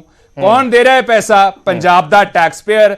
ਹਾਲਾਂਕਿ ਕਿਸਾਨ, ਮਿਡਲ ਕਲਾਸ ਲੋਅਰ ਕਲਾਸ ਅਪਰ ਕਲਾਸ ਟੈਕਸ ਭਰਦੀ ਹੈ, ਲੇਕਿਨ ਜਦੋਂ ਸੁਪਰੀਮ ਕੋਰਟ ਜਾਣ ਦੀ ਵਾਰੀ ਆਉਂਦੀ ਹੈ ਤੇ ਆਮ ਆਦਮੀ ਪਾਰਟੀ ਦੀ ਸਰਕਾਰ ਪੱਲਿਓ ਤਾਂ ਪੈਸਾ ਖਰਚਦੀ ਨਹੀਂ, ਟੈਕਸ ਪੇਅਰ ਦਾ ਪੈਸਾ ਖਰਚਦੀ ਹੈ। ਪਿਛਲੀ ਵਾਰੀ ਸੀਐਮ ਸਾਹਿਬ ਨੇ on the floor of the house ਕਿਹਾ, ਬਰਾੜ ਸਾਹਿਬ ਬੜੇ ਜ਼ਰੂਰੀ ਪੁਆਇੰਟਸ ਹੈ, ਕਹਿੰਦੇ 25 ਲੱਖ ਰੁਪਇਆ ਲੱਗਿਆ ਪਿਛਲੀ ਵਾਰੀ ਸੁਪਰੀਮ ਕੋਰਟ ਜਾਣ ਤੇ। ਸਾਡਾ ਏਜੀ ਆਫਿਸ, ਸਾਡੇ ਪੰਜਾਬ ਦੇ ਜਿਹੜੇ ਲਾਅ ਆਫਿਸਰਸ ਹੈ, ਏਜੀ ਆਫਿਸ ਦੇ ਵਿੱਚ ਡਿਪਟੀ ਏਜੀਜ਼, ਅਸਿਸਟੈਂਟ ਏਜੀਜ਼, ਐਡੀਸ਼ਨਲ ਏਜੀਜ਼, ਏਜੀ ਸਾਹਿਬ ਸਾਰੇ ਬੜੇ ਕੰਪੀਟੈਂਟ ਲਾਇਰਸ ਹੈ। ਮੈਂ ਇਹਨਾਂ ਨੂੰ ਪੁੱਛਦਾ ਹਾਂ ਕਿਉਂ ਸਾਡੇ ਏਜੀ ਆਫਿਸ ਤੋਂ ਕੋਈ ਜਾ ਕੇ ਸਾਡੇ ਪੰਜਾਬ ਨੂੰ ਕਿਉਂ ਨਹੀਂ ਰਿਪਰੈਜ਼ੈਂਟ ਕਰ ਸਕਦਾ ਸੀਗਾ? ਕਿਉਂਕਿ ਸੀਨੀਅਰ ਐਡਵੋਕੇਟ ਇੰਗੇਜ ਕਰਨ ਤੇ ਆਮ ਆਦਮੀ ਪਾਰਟੀ ਦੀ ਸਰਕਾਰ ਨੇ ਐਤਕੀ ਕਿੰਨਾ ਪੈਸਾ ਖਰਚਿਆ ਇਹ ਵੀ ਇਹ ਦੱਸਣ, ਕਿਉਂਕਿ ਪਰ ਅਪੀਅਰੈਂਸ, ਚਲੋ ਪੁੱਛ ਲਈਏ, ਮੈਂ 20 ਸੈਕਿੰਡ ਲਵਾਂਗਾ ਜੀ। ਪਰ appearance senior advocate supreme court ਦੇ ਵਿੱਚ ਚਾਰਜ ਕਰਦੇ ਆ ਲੱਖਾਂ ਰੁਪਇਆ। ਇਹ ਸੰਘੇੜਾ ਸਾਹਿਬ ਮੇਰਾ ਤੁਹਾਨੂੰ ਦੂਜਾ ਸਵਾਲ ਹੈ ਕਿ ਤੁਸੀਂ ਐਤਕੀ ਕਿੰਨਾ ਪੈਸਾ ਪੰਜਾਬ ਦੇ ਟੈਕਸ ਪੇਅਰ ਦਾ ਖਰਚਾ, ਇਹਦਾ ਸਪਸ਼ਟੀਕਰਨ ਦੇ ਦਿਓ। ਤੇ ਤੀਜੀ ਗੱਲ ਮੈਂ ਦੱਸਦਾ ਬਰਾੜ ਸਾਹਿਬ, ਜ਼ਰੂਰੀ ਗੱਲ, ਤੁਸੀਂ ਦੇਖੋ ਗਵਰਨਰ ਸਾਹਿਬ ਨੇ ਜਦੋਂ ਖੱਤ ਲਿਖਿਆ ਸੀ ਨਾ, ਲੇਟੈਸਟ ਜਿਹੜਾ ਸੈਸ਼ਨ ਬੁਲਾਇਆ ਇਹਨਾਂ ਨੇ ਅਕਤੂਬਰ ਦੇ ਵਿੱਚ ਬੁਲਾਇਆ, ਗਵਰਨਰ ਸਾਹਿਬ ਦਾ ਜਿਹੜਾ ਖੱਤ ਹੈ ਉਹ ਤੋਂ ਪਹਿਲਾਂ ਆ ਗਿਆ ਸੀਗਾ। ਉਹ ਖੱਤ ਦੇ ਵਿੱਚ ਗਵਰਨਰ ਸਾਹਿਬ ਨੇ ਕੈਟੇਗੋਰਿਕਲੀ ਕੀ ਕਿਹਾ, ਕਹਿੰਦੇ ਤੁਸੀਂ ਮੌਨਸੂਨ ਸੈਸ਼ਨ ਜਾਂ ਵਿੰਟਰ ਸੈਸ਼ਨ ਬੁਲਾ ਲਓ ਤੇ ਮੈਂ ਮਨਜ਼ੂਰੀ ਦੇ ਦੂੰਗਾ ਤੁਹਾਨੂੰ। ਉਹਦੇ ਬਾਵਜੂਦ ਆਮ ਆਦਮੀ ਪਾਰਟੀ ਦੀ ਸਰਕਾਰ ਐਡਮੈਂਟ ਰਹੀ, ਅੜੀ ਰਹੀ, ਤੇ ਉਹਦਾ ਖਾਮਿਆਜ਼ਾ ਕੀ ਭੁਗਤਣਾ ਪਿਆ ਸਾਨੂੰ? ਸਾਡਾ 2 ਦਿਨ ਦਾ ਸੈਸ਼ਨ 1 ਦਿਨ ਦੇ ਵਿੱਚ ਤਬਦੀਲ ਹੋ ਗਿਆ, ਨਾ ਕੋਈ ਬਿੱਲ ਪਾਸ ਹੋਇਆ, ਨਾ ਕੋਈ ਮਤਾ ਪਾਸ ਹੋਇਆ। ਉਸ ਦਿਨ ਸਾਡਾ ਕਰੋੜ ਤੋਂ 1.5 ਕਰੋੜ ਰੁਪਇਆ ਲੱਗ ਗਿਆ ਟੈਕਸ ਪੇਅਰ ਦਾ, ਪੱਲੇ ਪੰਜਾਬ ਦੇ ਇਹਨਾਂ ਨੇ ਕੁਝ ਨਹੀਂ ਪਾਇਆ। ਸੋ ਆਮ ਆਦਮੀ ਪਾਰਟੀ ਦੀ ਸਰਕਾਰ ਜਿਹੜੇ ਧੱਜੀਆਂ ਡਾ ਰਹੀ ਹੈ ਪੰਜਾਬ ਦੇ ਪੈਸੇ ਦੀਆਂ, ਚਾਹੇ ਸੁਪਰੀਮ ਕੋਰਟ ਜਾਣ ਤੇ, ਚਾਹੇ ਵਿਧਾਨ ਸਭਾ ਤੇ, ਚਾਹੇ ਓਪਨ ਡਿਬੇਟਸ ਤੇ, ਚਾਹੇ ਜਹਾਜ਼ਾਂ ਤੇ, ਚਾਹੇ ਐਡਵਰਟਾਈਜ਼ਿੰਗ, ਮਾਰਕੀਟਿੰਗ, ਬ੍ਰਾਂਡਿੰਗ ਤੇ, ਦਿਸ ਨੀਡਸ ਟੂ ਸਟਾਪ, ਕਿਉਂਕਿ ਇਹ ਬਦਲਾਵ ਨਹੀਂ, ਇਹ ਪੰਜਾਬ ਤੋਂ ਬਦਲਾ ਲੱਗ ਰਿਹਾ। ਤੇ ਸਭ ਤੋਂ ਜ਼ਰੂਰੀ ਪੁਆਇੰਟ ਅਖੀਰਲੀ ਰੱਖਿਆ ਸੀਗਾ, ਚੀਫ ਜਸਟਿਸ ਆਫ ਇੰਡੀਆ ਸਾਹਿਬ ਨੇ ਇੱਕ ਗੱਲ ਪੁਆਇੰਟ ਆਊਟ ਕੀਤੀ। ਸੀਜੇ ਸਾਹਿਬ ਕਹਿੰਦੇ ਕਿ ਜਿਹੜਾ ਸੈਸ਼ਨ ਇਹਨਾਂ ਨੇ ਮਾਰਚ ਦੇ ਵਿੱਚ ਅਡਜਰਨ ਕੀਤਾ ਸੀ, ਸਿਨੇਡ ਆਏ, ਉਹਨੂੰ ਨਾ ਬਰਾੜ ਸਾਹਿਬ ਵਿਦਿਨ 6 ਮਹੀਨੇ ਇਹ ਰੀਕਨਵੀਨ ਕਰ ਸਕਦੇ ਆ। ਪਹਿਲੇ ਮਹੀਨੇ, ਦੂਜੇ ਮਹੀਨੇ, ਤੀਜੇ ਮਹੀਨੇ, ਚੌਥੇ, ਪੰਜਵੇਂ, ਛੇਵੇਂ, ਕਦੋਂ ਵੀ ਰੀਕਨਵੀਨ ਕਰ ਸਕਦੇ ਆ। 6ਵੇਂ ਤੋਂ ਬਾਅਦ ਲੇਕਿਨ ਆਮ ਆਦਮੀ ਪਾਰਟੀ ਦੀ ਸਰਕਾਰ ਨੇ ਸੰਘੇੜਾ ਸਾਹਿਬ ਕਿਉਂ ਕੀਤਾ? ਅਕਤੂਬਰ ਦੇ ਵਿੱਚ 7ਵਾਂ ਮਹੀਨਾ ਚੱਲ ਰਿਹਾ ਸੀਗਾ। ਕਿਹੜਾ ਕਾਨੂੰਨ ਤੁਹਾਨੂੰ ਇਜਾਜ਼ਤ ਦਿੰਦਾ ਹੈ? ਤੇ ਜਦੋਂ ਇਲੀਗੈਲਿਟੀ ਦੀਆਂ ਗੱਲਾਂ ਕਰਦੇ ਹੋ, ਇਹ ਤਾਂ ਦੱਸ ਦਿਓ ਵੀ ਵਿਧਾਨ ਸਭਾ ਦੇ ਵਿੱਚ ਬਿਜ਼ਨਸ ਕਦੋਂ ਡਿਸਕਲੋਜ਼ ਕਰਨ ਲੱਗੋਗੇ? ਇਹ ਤਾਂ ਦੱਸ ਦਿਓ ਵੀ ਤੁਸੀਂ ਸ਼ੈਡਿਊਲ ਦੇ ਵਿੱਚ ਬਿਜ਼ਨਸ ਮੈਂਸ਼ਨ ਕਿਉਂ ਨਹੀਂ ਕਰਦੇ? ਤੇ ਜਿਹੜਾ ਕੈਮਰਾ ਹੈ ਉਹ ਸਿਰਫ ਆਮ ਆਦਮੀ ਪਾਰਟੀ ਦੇ ਐਮਐਲਏਸ ਤੇ ਜ਼ੂਮਡ ਇਨ ਕਿਉਂ ਹੁੰਦਾ ਹੈ? ਆਪੋਜੀਸ਼ਨ ਦੇ ਐਮਐਲਏ ਦੀ ਜਦੋਂ ਵਾਰੀ ਆਉਂਦੀ ਹੈ ਬੋਲਣ ਦੀ, ਚਾਹੇ ਐਲਓਪੀ ਸਾਹਿਬ ਨੇ, ਚਾਹੇ ਪ੍ਰਧਾਨ ਸਾਹਿਬ ਨੇ, ਉਦੋਂ ਜ਼ੂਮ ਆਊਟ ਹੋ ਜਾਂਦਾ, ਬੰਦੇ ਦੇਖਦੇ, ਕਦੇ ਕਦੇ ਪਤਾ ਹੀ ਨਹੀਂ ਲੱਗਦਾ ਬੋਲ ਕੌਣ ਰਿਹਾ ਹੈ। ਸੋ ਆਮ ਆਦਮੀ ਪਾਰਟੀ ਦੀ ਸਰਕਾਰ ਜਦੋਂ ਇਲੀਗੈਲਿਟੀ ਦੀ ਗੱਲਾਂ ਕਰਦੀ ਹੈ, ਜ਼ਰਾ ਆਪਦੇ ਗਰੇਬਾਂ ਚ ਝਾਕ ਕੇ, ਕਿਉਂਕਿ ਇਹ ਇਸ਼ੂਜ਼ ਕਰਕੇ ਸਾਡੇ ਅਸਲ ਇਸ਼ੂਜ਼। ਚਲੋ ਜਵਾਬ ਦੇ ਦਿਓ ਸੰਘੇੜਾ ਸਾਹਿਬ, ਜਿਹੜੇ ਵੀ ਸਵਾਲ ਕਲੇਰ ਸਾਹਿਬ ਨੇ ਗੱਲ ਕੀਤੀ ਹੈ, ਜਾਂ ਬਲੀਏਵਾਲ ਸਾਹਿਬ ਨੇ ਕੀਤੀ, ਜਾਂ ਖੜਿਆਲ ਸਾਹਿਬ ਨੇ ਕੀਤੀ। ਦੇਖੋ ਖੜਿਆਲ ਸਾਹਿਬ ਤਾਂ ਅਜੇ ਭੁੱਲੇ ਹੀ ਨਹੀਂ ਹੈ ਕਿ ਪੰਜਾਬ ਵਿੱਚ ਆਮ ਆਦਮੀ ਪਾਰਟੀ ਦੀ ਸਰਕਾਰ ਹੈ। ਵਕੀਲ ਇਹਨਾਂ ਨੂੰ ਕਾਂਗਰਸ ਨੂੰ ਪੁੱਛ ਕੇ ਨਹੀਂ ਕਰਨਾ। ਤੁਹਾਡੇ ਮੁੱਖ ਮੰਤਰੀ ਹਾਰ ਗਏ ਸੀ ਖੜਿਆਲ ਸਾਹਿਬ, 2 ਥਾਵਾਂ ਤੋਂ ਜ਼ਮਾਨਤ ਜ਼ਬਤ ਹੋ ਗਈ ਸੀ। ਇਸ ਵੇਲੇ 92 ਐਮਐਲਏ ਭਗਵੰਤ ਮਾਨ ਸਾਹਿਬ ਨੂੰ ਦਿੱਤੇ ਆ ਪੰਜਾਬ ਦੇ ਲੋਕਾਂ ਨੇ। ਸੋ ਵਕੀਲ ਕਰਨ ਲਈ ਤੁਹਾਡੇ ਕੋਲੋਂ ਪੁੱਛਣ ਦੀ ਲੋੜ ਨਹੀਂ ਹੈ। ਵਕੀਲ ਵੈਸੇ ਕਾਂਗਰਸ ਪਾਰਟੀ ਨਾਲ ਹੀ ਜੁੜੇ ਨੇ ਸਿੰਘਵੀ ਸਾਹਿਬ। ਬਿਲਕੁਲ ਹਾਂ, ਨਹੀਂ ਮੇਰਾ ਮਤਲਬ ਹੁਣ ਬਲੀਵਾਲ ਸਾਹਿਬ ਜਿਹੜੇ ਸਵਾਲ ਕੀਤੇ, ਨਹੀਂ ਚਲੋ ਉਹ ਪ੍ਰੋਫੈਸ਼ਨ, ਮੈਂ ਪ੍ਰੋਫੈਸ਼ਨ ਤੇ ਸਵਾਲ ਨਹੀਂ ਚੱਕਦੇ ਆਪਾਂ ਕਿਸੇ ਦੇ, ਪ੍ਰੋਫੈਸ਼ਨ ਇੱਕ ਅਲੱਗ ਚੀਜ਼ ਹੁੰਦੀ ਹੈ। ਪਰ ਮੈਂ ਵੈਸੇ ਕਿਹਾ ਵੀ ਉਹ ਵੀ ਕਾਂਗਰਸ ਪਾਰਟੀ ਦੇ ਸੀਨੀਅਰ ਆਦਮੀ, ਇਹਨਾਂ ਨੂੰ ਫੀਸ ਤਾਂ ਪੁੱਛ ਲਓ ਕਿੰਨੀ ਦੇ ਕੇ ਆਏ ਆ। ਚਲੋ ਉਹਦਾ ਜਵਾਬ ਦੇਣ ਦਿਓ ਸੰਘੇੜਾ ਸਾਹਿਬ। ਨਹੀਂ ਹਾਂ, ਜਿਹੜੇ ਵੀ ਸਵਾਲ ਹੈਗੇ, ਜਿਸ ਤਰ੍ਹਾਂ ਕਲੇਰ ਸਾਹਿਬ ਨੇ ਵੀ ਕਿਹਾ ਕਿ ਸ਼੍ਰੋਮਣੀ ਅਕਾਲੀ ਦਲ ਵੱਧ ਸੂਬਿਆਂ ਲਈ ਵੱਧ ਅਧਿਕਾਰਾਂ ਦੀ ਗੱਲ ਕਰਦਾ ਆ।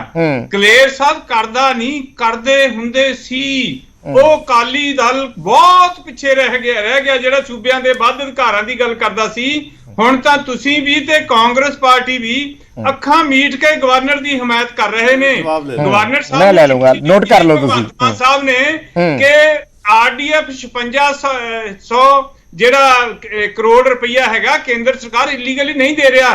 ਗਵਰਨਰ ਸਾਹਿਬ ਹੈਲਪ ਕਰੋ, ਪੰਜਾਬ ਸਰਕਾਰ ਨੂੰ ਪੈਸਾ ਲੈ ਕੇ ਦਿਓ, ਰਿਲੀਜ਼ ਕਰਵਾਓ ਉੱਥੋਂ। ਗਵਰਨਰ ਸਾਹਿਬ ਨੇ ਉਹਦੀ ਕੋਈ ਨਹੀਂ ਹੈ। ਸੋ ਇੱਕ ਗੱਲ ਜ਼ਰੂਰ ਹੈਗੀ ਆ ਵੀ ਸਾਰੇ ਬੁਲਾਰਿਆਂ ਨੇ ਕਿਹਾ ਸੰਵਿਧਾਨਕ ਅਹੁਦਾ ਆਪਣੀ ਆਪਣੀ ਜੁਰਿਸਡਿਕਸ਼ਨ ਹੈ। ਜੁਰਿਸਡਿਕਸ਼ਨ ਨੂੰ ਜੰਪ ਕੌਣ ਕਰਦਾ ਆ? ਜੁਰਿਸਡਿਕਸ਼ਨ ਨੂੰ ਛੱਡ ਕੇ ਦੂਸਰੇ ਪਾਸੇ ਕੌਣ ਜਾਂਦਾ ਆ? ਦੇਖੋ ਇਹ ਜਿਹੜੇ ਸੰਡੇ ਵਾਲੇ ਦਿਨ ਹੀ ਕਿਉਂ ਗਵਰਨਰ ਸਾਹਿਬ ਨੂੰ ਚਿੱਠੀ ਕੱਢਣੀ ਪਈ, ਨਾਲੇ ਬਿੱਲ ਪਾਸ ਕਰਨੇ ਪਏ, ਨਾਲੇ ਕਹਿੰਦਾ 5 ਰਹਿ ਗਿਆ, ਤੇ ਉਸ ਤੋਂ ਬਾਅਦ ਚ ਫਿਰ 2 ਦਾ ਹੋਰ ਆਇਆ ਸੀਗਾ ਕਿ ਇਹਨਾਂ ਤੇ ਵੀ ਕਾਰਵਾਈ। ਹੋ ਰਹੀ ਆ। ਜਿਹੜਾ ਕਿ ਪੋਜ਼ਿਟਿਵ ਯੂ ਟਰਨ ਤਾਂ ਉਹਨਾਂ ਨੇ ਉਦੋਂ ਹੀ ਲੈ ਲਿਆ ਜਦੋਂ ਉੱਥੇ ਪਟੀਸ਼ਨ ਹੋ ਗਈ। ਤੇ ਅੱਜ ਦੀਆਂ ਜਿਹੜੀਆਂ ਆਬਜ਼ਰਵੇਸ਼ਨ ਖਡਿਆਲ ਸਾਹਿਬ ਉਹ ਸੁਪਰੀਮ ਕੋਰਟ ਦੀਆਂ ਆਫ ਕੋਰਸ ਫੈਸਲਾ 10 ਤਰੀਕ ਨੂੰ ਜਵਾਬ ਆਉਣ ਤੋਂ ਬਾਅਦ ਆਉਣਾ ਆ, ਪਰ ਜਿਹੜੀਆਂ ਆਬਜ਼ਰਵੇਸ਼ਨ ਸੁਪਰੀਮ ਕੋਰਟ ਦੀਆਂ ਉਹ ਮਹੱਤਵਪੂਰਨ ਹੈ। ਤੁਹਾਡੇ ਆਉਣ ਤੋਂ ਪਹਿਲਾਂ ਮੈਂ ਦੱਸ ਚੁੱਕਾ, ਤੁਹਾਡੇ ਸਾਹਮਣੇ ਵੀ ਦੱਸ ਦਿੰਦਾ ਆ। ਮਾਣਯੋਗ ਅਦਾਲਤ ਨੇ ਕਿਹਾ ਆ ਕਿ ਗਵਰਨਰ ਸਾਹਿਬ ਨੂੰ ਇਸ ਗੱਲ ਦਾ ਕੋਈ ਭੁਲੇਖਾ ਨਹੀਂ ਹੋਣਾ ਚਾਹੀਦਾ ਕਿ ਉਹ ਚੁਣੇ ਹੋਏ ਨੁਮਾਇੰਦੇ ਨਹੀਂ ਹੈਗੇ, ਔਰ ਅਸੀਂ ਸਤਿਕਾਰ ਕਰਦੇ ਹਾਂ ਗਵਰਨਰ ਸਾਹਿਬ ਸੰਵਿਧਾਨਕ ਅਹੁਦੇ ਤੇ ਨੇ। ਉਹ ਉਸ ਸੰਵਿਧਾਨਕ ਅਹੁਦੇ ਤੇ ਨੇ ਜਿੱਥੇ ਉਹਨਾਂ ਨੇ ਪੰਜਾਬ ਸਰਕਾਰ ਜਿਹੜੀ ਆ ਕੈਬਨਿਟ ਹੈ, ਮੁੱਖ ਮੰਤਰੀ ਨੇ ਪੰਜਾਬ ਸਰਕਾਰ ਦੇ ਫੈਸਲਿਆਂ ਤੇ ਜਿਹੜੀ ਆ ਉਹ ਤੇ ਸੰਵਿਧਾਨਕ ਮੋਹਰ ਲਾਉਣ ਦੇ ਪਾਬੰਦ ਨੇ। ਉਹਨਾਂ ਦੀ ਹਮਾਇਤ ਕਰਨ ਦੇ ਫੈਸਿਲਿਟੇਸ਼ਨ ਦਾ ਰੋਲ ਹੈ, ਜਿਹੜਾ ਐਡਮਿਨਿਸਟ੍ਰੇਸ਼ਨ ਦਾ ਰੋਲ ਹੈ ਉਹ ਗਵਰਨਮੈਂਟ ਦਾ ਹੈ, ਐਨਫੋਰਸਮੈਂਟ ਦਾ ਰੋਲ ਜਿਹੜਾ ਕੈਬਨਿਟ ਦਾ, ਮੁੱਖ ਮੰਤਰੀ ਦਾ ਤੇ ਮੰਤਰੀ ਮੰਡਲ ਦਾ, ਇਹਨਾਂ ਦਾ ਆ। ਸੋ ਉਹਦੇ ਵਿੱਚ ਰਹਿਣ ਤਾਂ ਕੋਈ ਆਬਜੈਕਸ਼ਨ ਹੀ ਹੈ ਨਹੀਂਗਾ। ਸੋ ਸਾਰੀਆਂ ਟਿੱਪਣੀਆਂ ਜਿਹੜੀਆਂ ਇਹਦੇ ਨਾਲ ਚਲੋ ਪੈਸੇ ਦਾ ਦੱਸ ਦਿਓ, ਪੈਸੇ ਦਾ ਦੱਸ ਦਿਓ ਕਿੰਨੇ ਪੈਸੇ ਲੱਗੇ ਨੇ, ਕੋਈ ਅੰਦਾਜ਼ਾ ਦੇ ਦਿਓ ਮੋਟਾ ਮੋਟਾ। ਸਾਹਿਬ ਦਾ ਜਵਾਬ ਦੇਣਾ ਚਾਹੁੰਦਾ ਆ। ਲੱਖਾਂ ਚ ਕਰੋੜਾਂ ਚਾਹੀ ਪੁੱਛ ਲਓ। ਨਹੀਂ ਦੇਖੋ, ਇੱਕ ਜਿਹੜੇ ਕਹਿੰਦੇ ਆ ਵੀ ਜਿੱਥੇ ਜਿੱਥੇ ਆਮ ਆਦਮੀ ਪਾਰਟੀ ਨਾ ਸੰਘੇੜਾ ਸਾਹਿਬ ਐ ਨਹੀਂ, ਇਹ ਪੰਜਾਬ ਬੋਲਦਾ ਹੈ, ਇਹ ਪੰਜਾਬ ਪੁੱਛ ਰਿਹਾ ਹੈ। ਪੈਸਾ ਦਾ ਦੱਸ ਦਿਓ, ਲੱਖਾਂ ਲੱਗਿਆ ਕਰੋੜਾਂ ਲੱਗਿਆ। ਮੈਂ ਵਿੱਚ ਨਹੀਂ ਬੋਲਿਆ, ਮੈਂ ਬਲੀਵਾਲ ਸਾਹਿਬ ਨੂੰ ਜਵਾਬ ਦੇ ਰਿਹਾ। ਇਹ ਪ੍ਰੋਬਲਮ ਉੱਥੇ ਤਾਂ ਆਉਂਦੀ ਹੈ ਕਿਉਂਕਿ ਆਮ ਆਦਮੀ ਪਾਰਟੀ ਨੂੰ ਦਬਾਉਣਾ ਚਾਹੁੰਦੇ ਇਹ ਸੰਵਿਧਾਨ ਦੀ ਉਲੰਘਣਾ ਇਹ ਕਰਦੇ ਆ। ਦਿੱਲੀ ਦੇ ਵਿੱਚ ਸੰਘੇੜਾ ਸਾਹਿਬ ਤੁਸੀਂ ਇਹ ਚੀਜ਼ ਤਾਂ ਮੰਨਦੇ ਹੋ ਨਾ ਕਿ ਪੈਸਾ ਲੱਗ ਰਿਹਾ ਹੈ ਔਰ ਨਜਾਇਜ਼ ਲੱਗ ਰਿਹਾ ਹੈ, ਇਹ ਤਾਂ ਮੰਨਦੇ ਹੋ? ਕਿਦਾਂ ਸੁਪਰੀਮ ਕੋਰਟ ਦੇ ਵਿੱਚ ਪੈਸਾ ਖਰਚ ਹੋ ਰਿਹਾ ਔਰ ਨਜਾਇਜ਼ ਹੋ ਰਿਹਾ ਹੈ, ਜਿਹੜੀ ਚੀਜ਼ ਤੇ ਨਹੀਂ ਹੋਣਾ ਚਾਹੀਦਾ, ਇਹ ਤਾਂ ਮੰਨਦੇ ਹੋ? ਡਾਕਟਰ ਸਾਹਿਬ ਮੈਂ ਜਵਾਬ ਦਿੰਦਾ ਦਾ ਮੰਨਦੇ ਨਹੀਂ, ਕੋਈ ਕ੍ਰਾਈਮ ਥੋੜੀ ਹੋ ਰਿਹਾ ਜਿਹੜਾ ਵੀ ਮੈਂ ਮੁਕਰਦਾ ਆ। ਮੈਂ ਉਹੀ ਗੱਲ ਕਹਿ ਰਿਹਾ ਨਾ ਵੀ ਤੁਸੀਂ ਸਾਰੀ ਗੱਲ ਸਾਹਮਣੇ ਹੈ ਨਾ। ਨੇ ਦੇਖੋ ਸੰਵਿਧਾਨ ਦੀ ਉਲੰਘਣਾ ਹੋ ਰਹੀ ਆ, ਸਾਡੀ ਮਜਬੂਰੀ ਹੈ ਸੁਪਰੀਮ ਕੋਰਟ 'ਚ ਜਾਣਾ। ਦਿੱਲੀ ਸਰਕਾਰ ਸੁਪਰੀਮ ਕੋਰਟ 'ਚ ਗਈ ਤੇ ਇਹ ਸੁਪਰੀਮ ਕੋਰਟ ਨੇ ਫੈਸਲਾ ਕਰਤਾ। ਉਸ ਫੈਸਲੇ ਨੂੰ ਤਹਿਸ ਨਹਿਸ ਕਰਨ ਲਈ ਮੋਦੀ ਸਰਕਾਰ ਪੱਬਾ ਭਾਰ ਹੋ ਗਈ। ਪਹਿਲਾਂ ਆਰਡੀਨੈਂਸ ਜਾਰੀ ਕੀਤਾ, ਬਾਅਦ ਚ ਬਿੱਲ ਲੈਣ ਦਾ। ਸੋ ਇਹ ਜਿਹੜੀ ਸੰਵਿਧਾਨ ਦੀ ਉਲੰਘਣਾ ਬੀਜੇਪੀ ਕਰ ਰਹੀ ਆ, ਬੀਜੇਪੀ ਦੀ ਸਰਕਾਰ ਕਰ ਰਹੀ ਹੈ ਔਰ ਕਾਂਗਰਸ ਤੇ ਸ਼੍ਰੋਮਣੀ ਅਕਾਲੀ ਦਲ ਪੂਛ ਬਣੇ ਹੋਏ ਨੇ। ਬਲੀਵਾਲ ਸਾਹਿਬ ਤੋਂ ਜਵਾਬ ਲੈ ਲਓ। ਪਹਿਲਾਂ ਸੁਪਰੀਮੋ ਸਾਹਿਬ ਨੇ ਮਾਫੀ ਮੰਗੀ ਸੀ, ਸ਼ਬਦਾਂ ਦੀ ਮਰਿਆਦਾ ਰੱਖਿਆ ਕਰੋ, ਇਹ ਪੂਛ-ਪਾਛ ਵਾਲੀਆਂ ਗੱਲਾਂ ਨਾ ਕਰਿਆ ਕਰੋ। ਤੁਹਾਡੇ ਤੋਂ ਜਵਾਬ ਤਾਂ ਦਿੱਤਾ ਨਹੀਂ ਗਿਆ ਵੀ ਲੱਖਾਂ 'ਚ ਲੱਗ ਗਿਆ ਪੈਸਾ ਕਿ ਕਰੋੜਾਂ 'ਚ ਲੱਗ ਗਿਆ। ਦੂਜੀ ਗੱਲ, ਇਹ ਬਦਲਾਵ ਨਹੀਂ ਹੈ ਲੱਗਦਾ ਪੰਜਾਬ ਤੋਂ ਬਦਲਾ ਲੈ ਰਹੇ ਹੋ ਤੁਸੀਂ। ਤੀਜੀ ਗੱਲ ਸੰਘੇੜਾ ਸਾਹਿਬ, ਇੰਨੀ ਗੱਲ ਦਾ ਜਵਾਬ ਦੇ ਦਿਓ, ਇੰਨੀ ਗੱਲ ਦਾ ਜਵਾਬ ਦੇ ਦਿਓ ਕਿ ਸੀਜੇ ਸਾਹਿਬ ਨੇ ਜਿਹੜਾ ਕਿ 6 ਮਹੀਨੇ 'ਚ ਰੀਕਨਵੀਨ ਕਰ ਸਕਦੇ ਹੋ, 7ਵੇਂ 'ਚ ਕਿਹੜੇ ਹਿਸਾਬ ਨਾਲ ਕਰ ਲਿਆ? ਕਿਹੜਾ ਕਾਨੂੰਨ ਇਜਾਜ਼ਤ ਦਿੰਦਾ ਰੀਕਨਵੀਨ ਕਰਨ ਦਾ? ਖੁਸ਼ੀ ਨਾਲ ਗਈ ਆ ਸੁਪਰੀਮ ਕੋਰਟ 'ਚ। ਖੁਸ਼ੀ ਨਾਲ ਇੱਕ ਅਟੈਂਪਟ ਦੱਸ ਦੋ ਕੀਤਾ ਹੋਵੇ ਗਵਰਨਰ ਸਾਹਿਬ ਨਾਲ ਰਿਜ਼ੋਲਵ ਕਰਨ ਦਾ ਮਸਲਾ। ਮੈਂ ਇੱਕ ਵਾਰੀ ਬਲੀਏਵਾਲ ਸਾਹਿਬ ਕਾਫੀ ਵਧੀਆ ਫੈਸਲਾ ਹੋਇਆ। ਨਹੀਂ ਬਰਾੜ ਸਾਹਿਬ, ਇੱਕ ਅਟੈਂਪਟ ਜ਼ਰੂਰੀ ਨਹੀਂ ਸੀਗਾ। ਮੈਂ ਜਵਾਬ ਲੈ ਲਾਂਗੇ ਬਲੀਏਵਾਲ ਸਾਹਿਬ ਕਾਫੀ ਲੰਬੇ ਤੋਂ ਬਾਅਦ ਬਲੀਏਵਾਲ ਸਾਹਿਬ ਆਏ ਨੇ। ਇੱਕ ਚੰਗਾ ਕੰਮ ਦੱਸ ਦਿਓ, ਮੈਂ 50 ਚੰਗੇ ਕੰਮ ਦੱਸ ਦਿੰਦਾ ਭਗਵੰਤ ਮਾਨ ਸਾਹਿਬ ਦੇ ਜਿਹੜੇ ਉਹਨਾਂ। ਸੰਘੇੜਾ ਸਾਹਿਬ ਇੱਕ ਸੈਕਿੰਡ ਹੋਲਡ। ਬਲੀਏਵਾਲ ਸਾਹਿਬ ਦਾ ਤੁਸੀਂ ਜ਼ਿਕਰ ਕੀਤਾ ਸੀ, ਮੈਂ ਜਵਾਬ ਲੈ ਲਾਂ ਜੀ। ਬਲੀਏਵਾਲ ਸਾਹਿਬ ਜੀ ਮੈਂ ਬਹੁਤ ਦੇਰ ਬਾਅਦ ਆਇਆ ਵਾਂ, ਸਾਲ 1.5 ਸਾਲ ਲੱਗਿਆ ਮੈਨੂੰ ਵਾਪਸ ਆਉਣ ਦੇ ਲਈ। ਤੇ ਗੱਲ ਇਹ ਹੈ ਕਿ ਸੰਘੇੜਾ ਸਾਹਿਬ ਗੱਲ ਕਰਨ ਜਾਂ ਖਡਿਆਲ ਹੋਣੀ ਗੱਲ ਕਰਨ, ਇਹ ਤਾਂ ਐਂ ਲੜਦੇ ਜਿਵੇਂ ਸੌਕਣੀ ਨਹੀਂ ਚੱਲਦੀ ਹੁੰਦੀ ਫਿਲਮ ਦੀ, ਉਹ ਹਾਲ ਇਹਨਾਂ ਦਾ ਹੋਇਆ। ਦੋਹੇ ਜਾਣੇ ਭਾਈਵਾਲ ਸਿੱਖ ਰਹੇ ਆ। ਨਹੀਂ ਓਹੋ ਤੁਸੀਂ ਕੀ ਕਹਿੰਦੇ ਆ, ਜਿਵੇਂ ਭਾਈਵਾਲ ਹੋ, ਇੰਡੀਆ ਗੱਠਜੋੜ ਦੇ ਭਾਈਵਾਲ ਹੋ, ਉੱਥੇ ਬਿਲਾਂ ਦੀ ਸਪੋਰਟ ਕਰਦੇ ਹੋ, ਇੱਥੇ ਆ ਕੇ ਇੱਕ ਦੂਜੇ ਨੂੰ ਸਿੱਖ ਲਿਆ। ਤੁਸੀਂ ਸਿੱਖਿਆ ਦਿੰਦੇ ਹੋ। ਸੁਣ ਲੋ ਯਾਰ, ਸੁਣ ਲੋ ਵਿੱਚ ਇੰਟਰਪਟ ਨਹੀਂ ਕਰਦੇ। ਜੇ ਮੈਂ ਨਹੀਂ ਕੀਤਾ ਤਾਂ ਤੁਹਾਨੂੰ ਵੀ ਨਹੀਂ ਕਰਨਾ ਚਾਹੀਦਾ। ਨਹੀਂ ਪਰਸਨਲ ਤੁਹਾਡੇ ਤੇ ਵੀ ਹੈਗੀ। This is for the Congress and Aam Aadmi party. ਤੁਹਾਡੇ ਤੇ ਵੀ ਹੈਗੀ। ਤੁਸੀਂ ਤਾਂ ਦੋਨੋਂ ਬਹੁਤ ਸਿਆਣੇ ਬੰਦੇ ਹੋ, ਮੈਂ ਤਾਰੀਫ ਕਰਦਾ ਤੁਹਾਡੇ ਤੋਂ, ਠੀਕ ਹੈ ਨਾ। ਤੇ ਜਿਹੜੀ ਗੱਲ ਅੱਗੇ ਆਈਏ, ਗੱਲ ਕਰੀਏ ਸੈਸ਼ਨ ਦੀ ਗੱਲ ਕਰੀਏ ਜਾਂ ਅਭਿਸ਼ੇਕ ਮਨੂ ਸੰਘਵੀ ਦੀ ਗੱਲ ਕਰੀਏ। ਹੁਣ ਕਾਂਗਰਸ ਦਾ ਵਕੀਲ ਲੈ ਕੇ ਉੱਥੇ ਹਾਇਰ ਕੀਤਾ, ਕਾਂਗਰਸ ਵਾਲੇ ਆਮ ਆਦਮੀ ਹਾਇਰ ਨਾ ਕਿਹਾ ਕਰੋ। ਇੱਥੇ ਮੈਂ ਕਰੈਕਟ ਕਰਦਾ ਇਹਨਾਂ ਨੂੰ, ਇਹ ਵਕੀਲਾਂ ਦੀ ਤੋਹੀਨ ਕਰ ਰਿਹਾ। ਵਕੀਲ ਹਾਇਰ ਨਹੀਂ ਹੁੰਦਾ, ਇੰਗੇਜ ਹੁੰਦਾ। ਬਲਿਆਵਾਲ ਜੀ ਇਹ ਸਮਝ ਲਓ, ਵਕੀਲ ਹਾਇਰ ਨਹੀਂ ਹੁੰਦਾ, ਇੰਗੇਜ ਹੁੰਦਾ।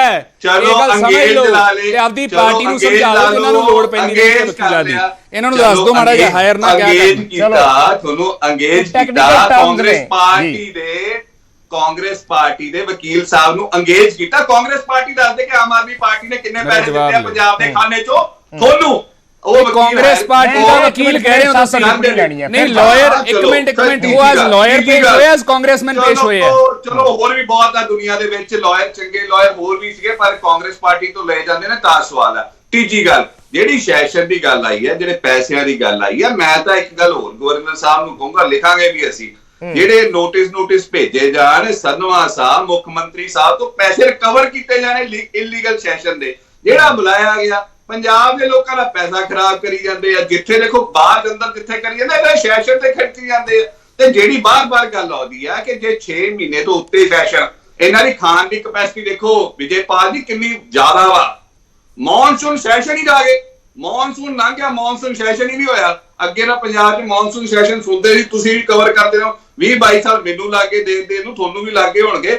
ਮੌਨਸੂਨ ਸੈਸ਼ਨ ਹੀ ਖਾ ਗਏ, ਕਪੈਸਿਟੀ ਬੜੀ ਆ ਮੁੱਖ ਮੰਤਰੀ ਸਾਹਿਬ ਦੀ ਤੇ ਆਮ ਆਦਮੀ ਪਾਰਟੀ। ਚਲੋ ਮੈਂ ਆਪਾਂ ਇੱਥੇ ਕੰਮ ਕਰਦੇ ਆ, ਮੇਰੀ ਗੱਲ ਸੁਣੋ ਜੀ ਪਲੀਜ਼। ਹੁਣ ਜਿੰਨੀਆਂ ਵੀ ਗੱਲਾਂ ਹੋਈਆਂ, ਇਹ ਕਹਿੰਦੇ ਆਰਡੀਐਫ ਦੇ ਪੈਸੇ ਲਈ ਗਵਰਨਰ ਨੂੰ ਲੈ ਜਾਓ, ਦੂਜੇ ਨੂੰ ਲੈ ਜਾਓ। ਪੰਜਾਬ ਦਾ ਪੰਚਾਇਤੀ ਰਾਜ ਮੰਤਰੀ ਕੌਣ ਹੈ ਜੀ? ਮੈਂ ਫਿਰ ਪੁੱਛੂਗਾ, ਫਿਰ ਇਹਨਾਂ ਨੇ ਗੁੱਸੇ ਕਰ ਲੈਣਾ, ਸਵਾਲ ਪੁੱਛ ਲਿਆ।